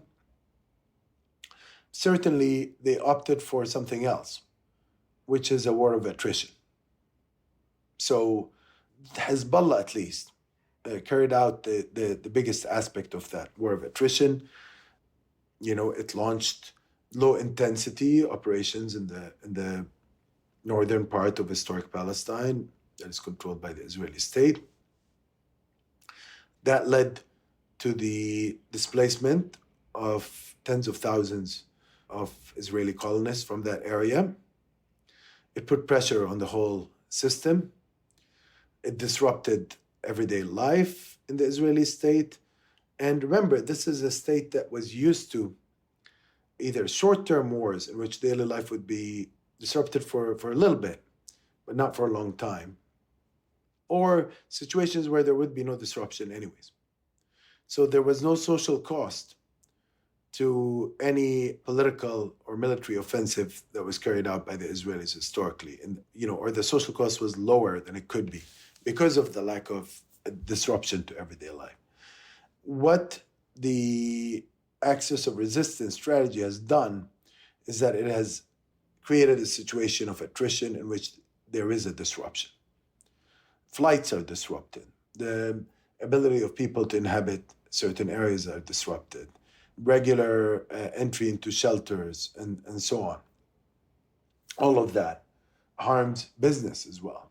There has been a decline in investments. There has been economic instability.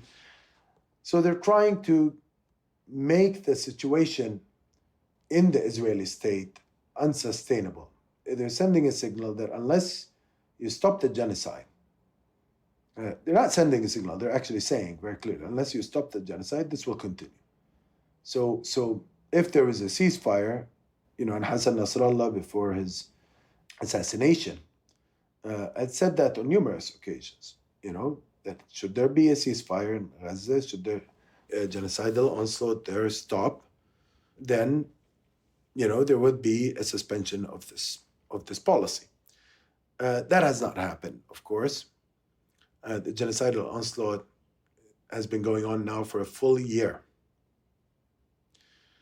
So we can say very clearly that the axis of resistance has been resisting it, but it has been resisting it with incredible restraint.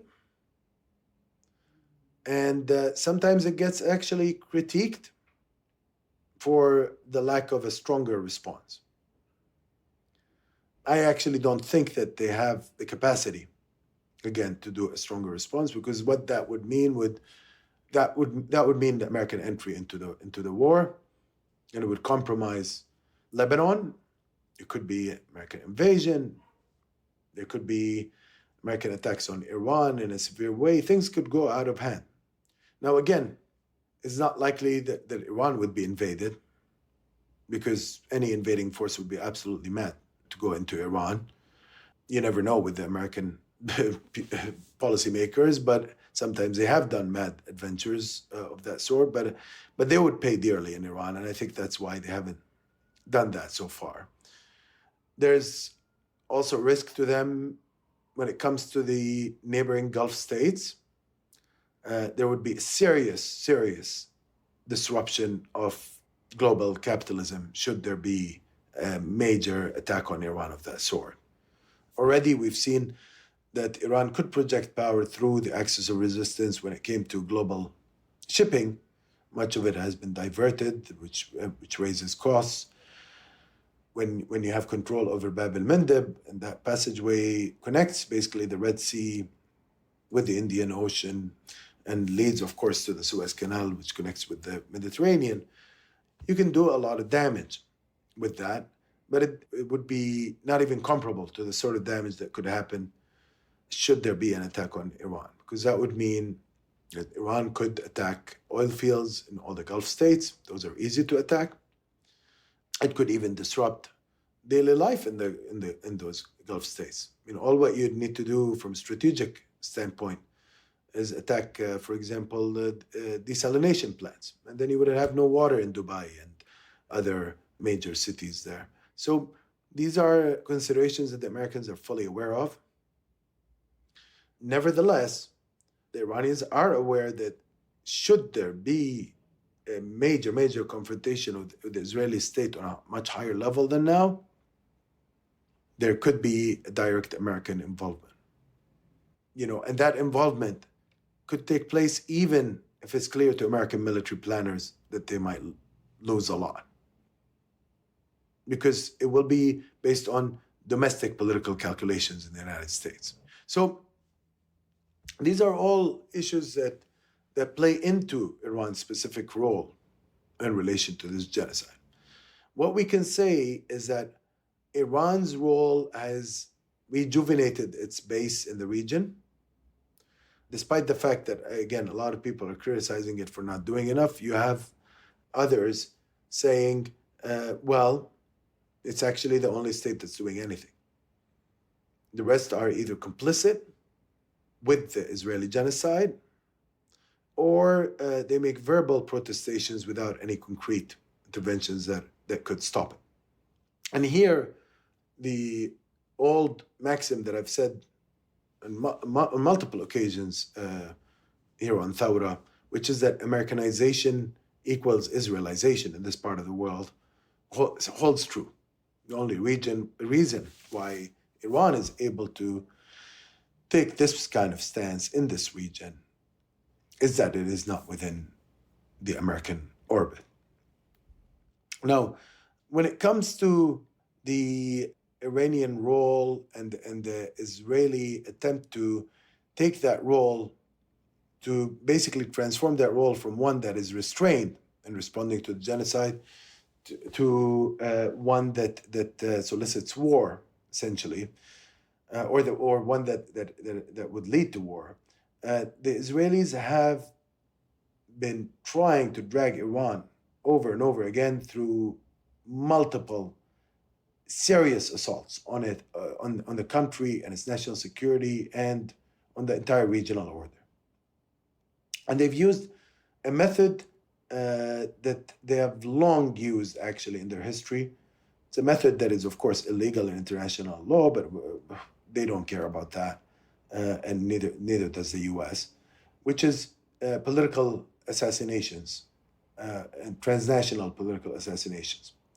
So they've assassinated Ismail Haniyeh in Tehran on the day of the inauguration of the new president in Iran. This is like a major act of international terrorism, of course. But it was also trying to drag Iran into a serious confrontation, because you can't get a breach bigger than this and an assault bigger than this, to assassinate a major leader in a capital of a country during the inauguration of its president, of its new president. This is a big deal. Then they've launched the pager attacks in Hezbollah. This was trying to drag Hezbollah into the war, into a much bigger confrontation. And that they did that through an act of mass terrorism in this case, not political assassination, but mass terrorism.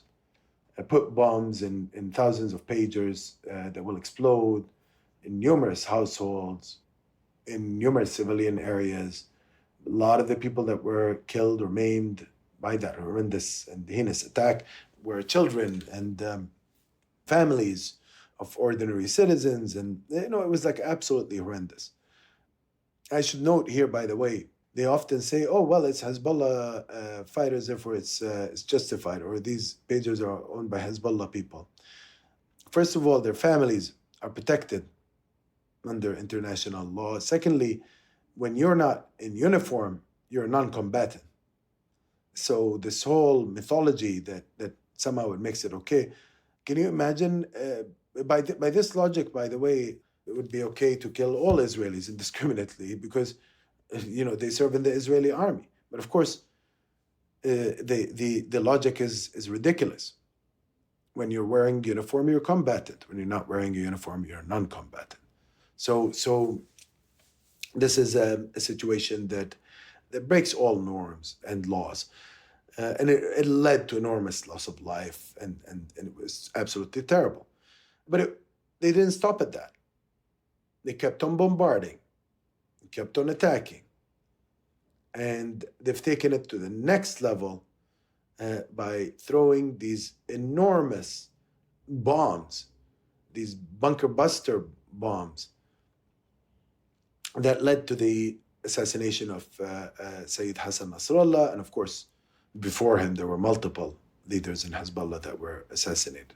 So what this shows us is a serious Israeli attempt to, again, drag Iran and the whole axis into a major war. And now with their attempts at initiating an invasion of Lebanon, with their regular bombardment of the country, with them paving the way for such an invasion discursively and politically within the United States, it could be a disastrous scenario where the war does expand. That will be a horrible situation for the people of the region. It already is. I mean, the people in Lebanon are paying a heavy price. Netanyahu thinks that he can have political survival through that. His right wing believes in this project. And now the whole of the Israeli public, left and right, are mobilized behind this. In a way, these assaults on Iran and the axis of resistance, and especially on Hezbollah, have given him a lot of political credit. And they've allowed him to regain popularity in the Israeli street, because that street, as we've mentioned over and over again in Thawra, there is no real left there.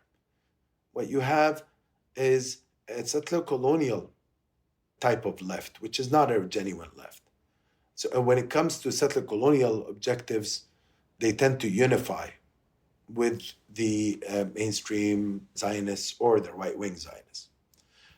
A lot of this is based on illusion, though, Daniel, because when you look at this idea, right after Hassan Nasrallah's assassination, they thought that they can do whatever they want in the region. For a couple of days at least, there was this thinking that that's it. Hezbollah is gone, Iran is gone, they can just go and of course that is an illusion. Iran has a lot of strength to it, despite the fact that it is on the defensive, but it is not a weak state. Should there be a ground invasion there, it would fail. Its capacity at rocket launching is strong. Same goes for Hezbollah. It is a well-organized, well-trained group. And even if you take out higher echelons of the leadership, they can still mount a very strong guerrilla warfare, as we've seen now in the early days of the Israeli invasion of Lebanese territory that we've been witnessing. So Hezbollah has been able to give them serious hits.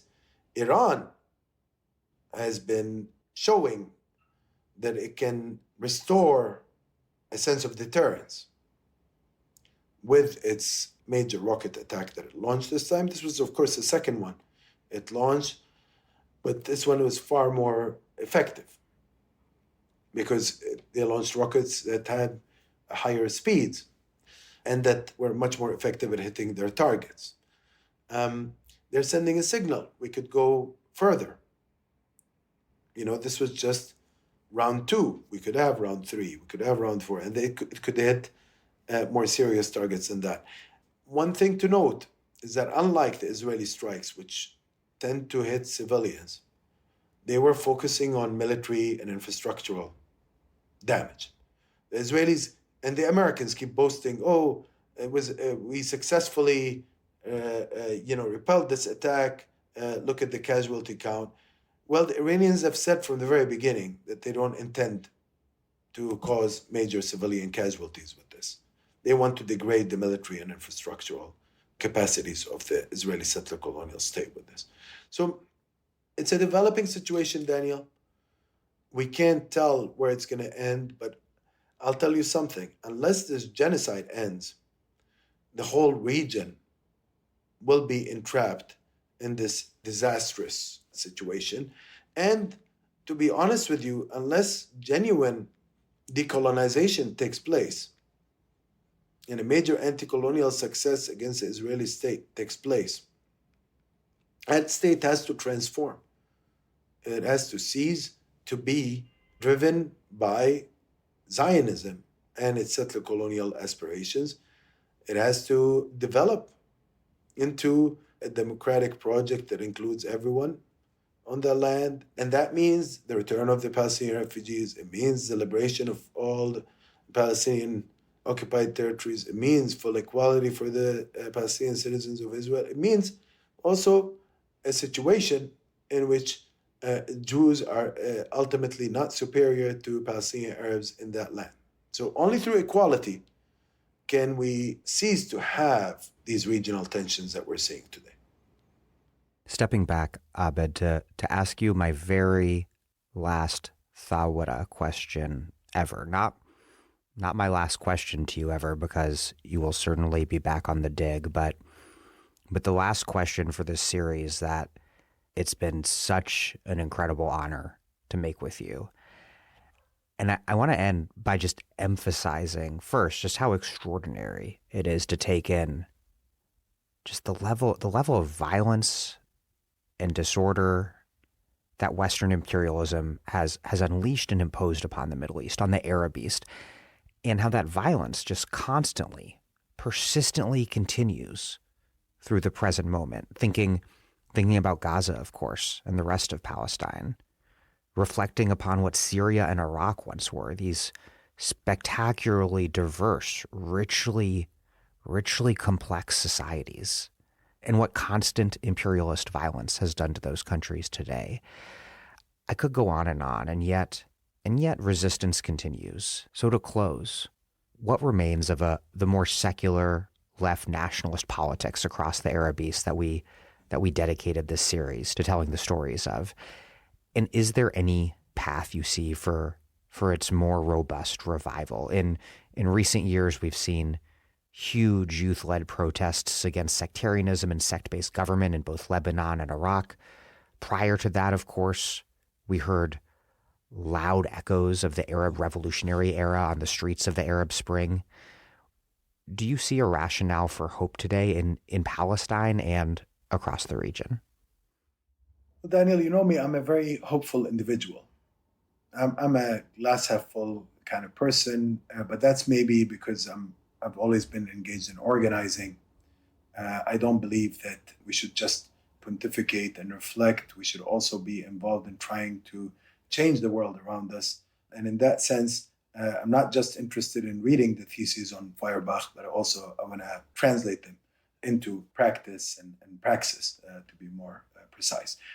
And I know it's a strange thing to say in the midst of a genocide that I have hope, but I do have hope. I'm inspired by the resilience of our people in Gaza. I'm inspired by the fact that are standing strong despite now almost a year of total eradication being inflicted on them. I've been very involved in the efforts of universities in Gaza to resume instruction. I'm proud to tell you, for example, now that we have over 36,000 students taking online instruction now in Gaza through the Gaza University's Emergency Committee, of which I'm a part. And of course, this mobilization on the part of the university is just a microcosm of all the different efforts that are undertaken by people to stay standing and stay strong. So there's that. Secondly, I don't think we should ever get stuck in the left-wing melancholic tradition, which is not very helpful. Like, what good does it do to come and lament secularism or lament the collapse of the Soviet Union and the parties around it, or to lament the collapse of non-aligned movements? All of that is not helpful. Or to lament the weakening of the trade union movements and the labor movement worldwide. It's not enough to lament. We need to think about these things in a sober way, but also to take action to reverse that.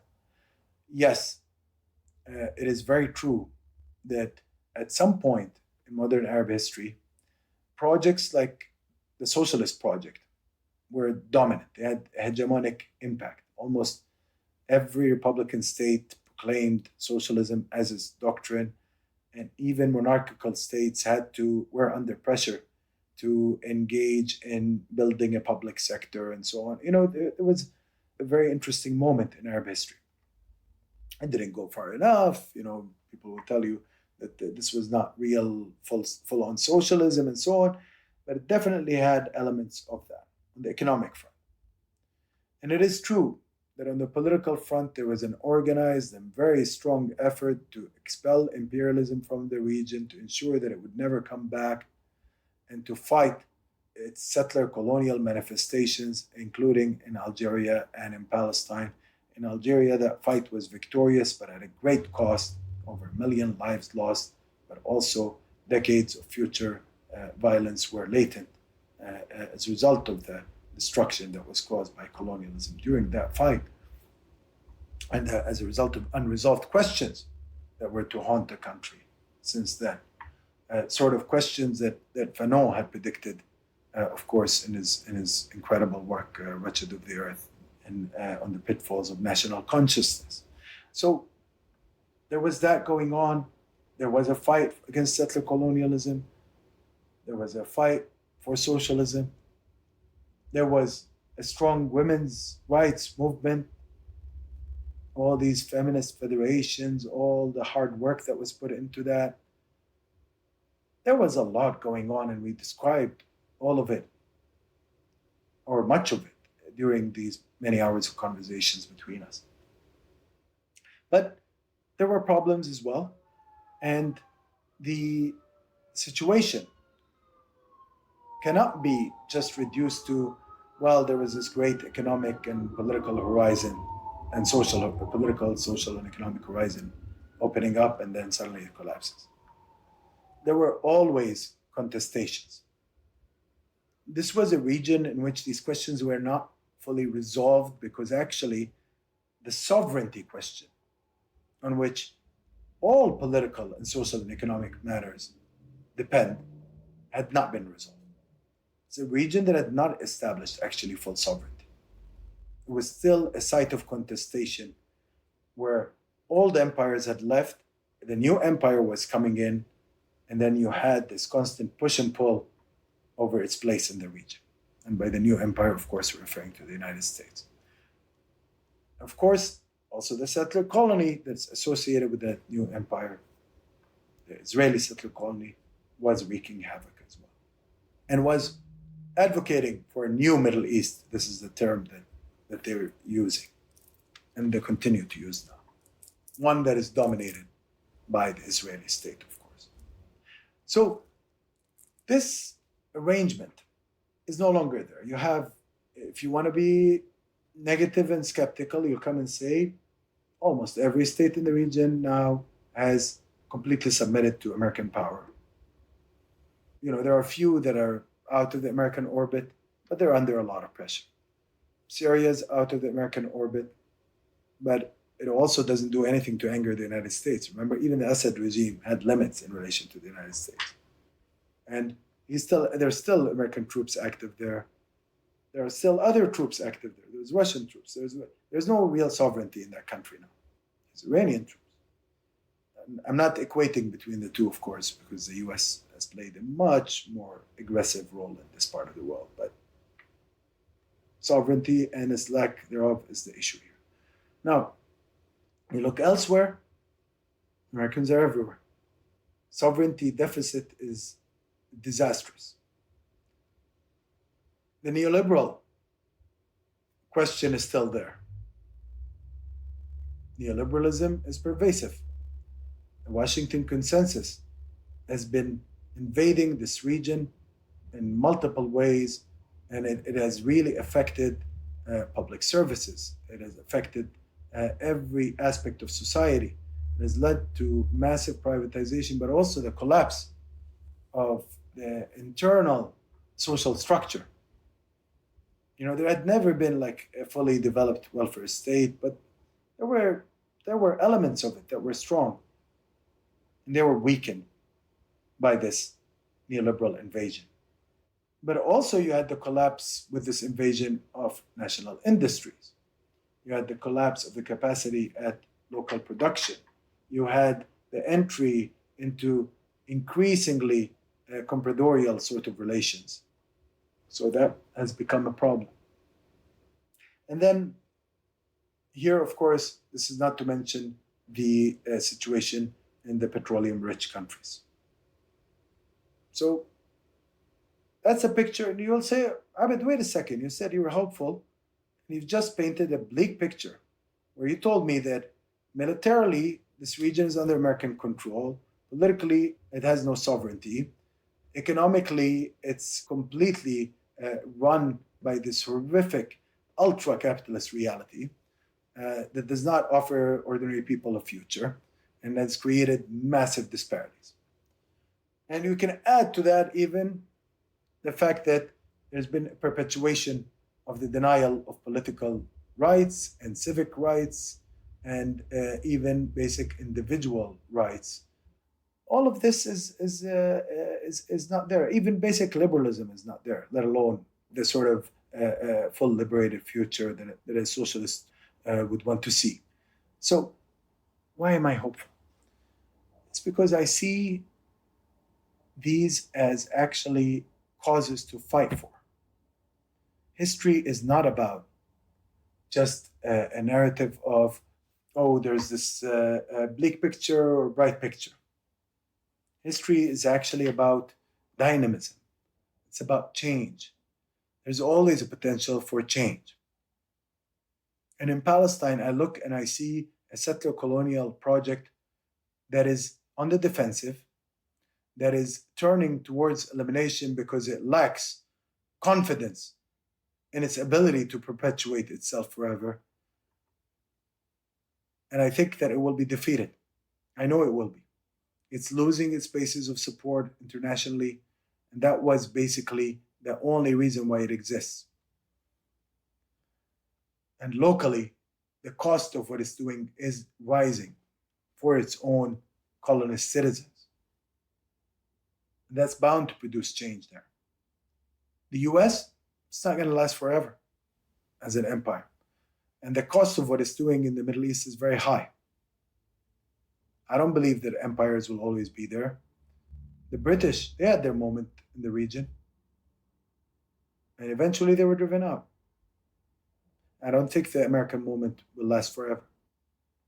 But there will be counter reactions, and there will be it will be very difficult for them to continue to practice what they're practicing now in the long run. And there will be also movements that will emerge to challenge that. If you read this history and if you observe it very closely, there's always movements that emerge. When we look at also the monarchical regimes and the neoliberal order, there will also be contestations. We cannot guarantee what the outcomes will be. But this is something that I always say, we have to look at the process, not just the outcome. And if we're going to really, really, really take our belief seriously in a better world, we'd better practice it. That means mobilizing, organizing. Now, one area that needs development, and one question that actually I would invite our listeners, especially from the region, to think about is the collapse of the modes of organization, because we have mobilization now. Sometimes you can get people into the streets in this region. The problem we have is around organization and around translating that organization into political leadership and change. The collapse of the radical Arab Party is a big problem, and we've discussed extensively the external and internal reasons behind that collapse. But there's something to be learned from that. Parties were important. They created a sense of political education. They were vehicles for political transformation. They could channel people's energies in an organized way. We need a formula that recaptures some of that without the internal dictatorial dimensions that used to predominate in these parties, with greater democratic orientation within these parties internally. There has to be some formula that is geared to that. So that crisis needs to be resolved, and it could open the way for resolving a crisis of also political structures. So in Palestine, for example, we're in desperate need to reclaim some of the political structures that had been destroyed or weakened by the Oslo process, including the Palestine Liberation Organization. But in other parts of the region also, people need to reclaim some of the political structures. There's sometimes a nihilistic outlook, Daniel, that dismisses all the gains of the past. We still have a lot of the gains of the past. Without the movements we described, we would not have had independence, even in its diminished form that we see today. Without these movements, we would not have had many of the rights that were gained in these states, even though they're restricted and many of them have been reversed, but some of them still exist. And there's change happening. On the feminist front, for example, look at how many women now are in the workplace in the region. Look at how many women are in the universities, the colleges. They tend to be the majority, actually. That's going to produce structural change that we're only going to see in the future. It's not going to be immediately evident now, but it's going to produce changes. Islamic current, it's not going to be dominant forever. They've already lost some popularity. Sometimes they're going to lose out of internal battles between them and the regimes that had helped prop them up. This is happening now. In Saudi Arabia, for example, the main factor weakening Islamic movements there is actually the ruler there, MBS. He might change his mind in the future, but definitely this conflict will lead to openings for more secular alternatives. And when it comes to the regimes themselves, they're all on the defensive, Daniel.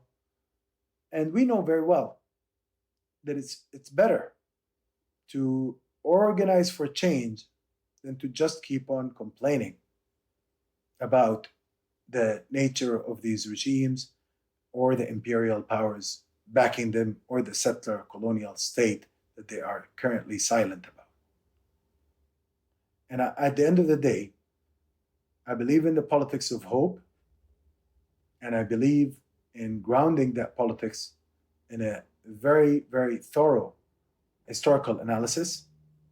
And that's what we were trying to do in this series.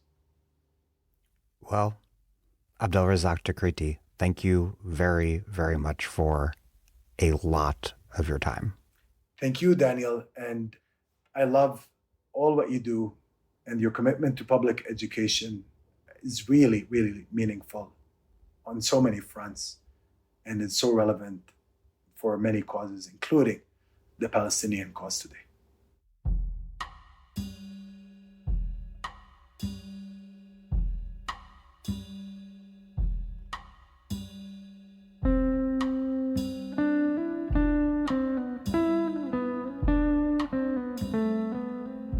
And that is the whole series. The final part of our 3-part epilogue to Thawra, the Dig series on 20th century Arab politics with Abdel Razzaq Takriti, who teaches history at Rice University. A scholar of Arab and Palestinian revolutionary movements, he's the author of Monsoon Revolution, Republicans, Sultans, and Empires in Oman, and the co-author of the Palestinian Revolution Digital Humanities website. Thank you for listening to The Dig from Jacobin Magazine. As Marx once said, after noting that, if the emancipation of the working classes requires their fraternal concurrence, how are they to fulfill that great mission with a foreign policy in pursuit of criminal designs, playing upon national prejudices, and squandering in piratical wars the people's blood and treasure? While other podcasts similarly interpreted the world in various ways, our point is to change it. We're posting new episodes most weeks. The Dig was produced by Alex Lewis. Our associate producer is Jackson Roach. Music by Jeffrey Brodsky. Our operations manager is Sylvia Atwood. Our senior advisors are Fiorio Francos and Ben Mabey. Check out our vast archives and newsletters at thedigradio.com. Follow us on Twitter and also now Instagram at thedigradio, and please do find us wherever you get podcasts and subscribe to this podcast. If it's on iTunes or Spotify or wherever, please also rate and review us. Those reviews help introduce us to new listeners, but what really does that is you telling other people to check out the pod. Please make propaganda for us, and do find us on patreon.com and make a monthly or annual contribution to keep this operation up and running strong. Even a few bucks is huge.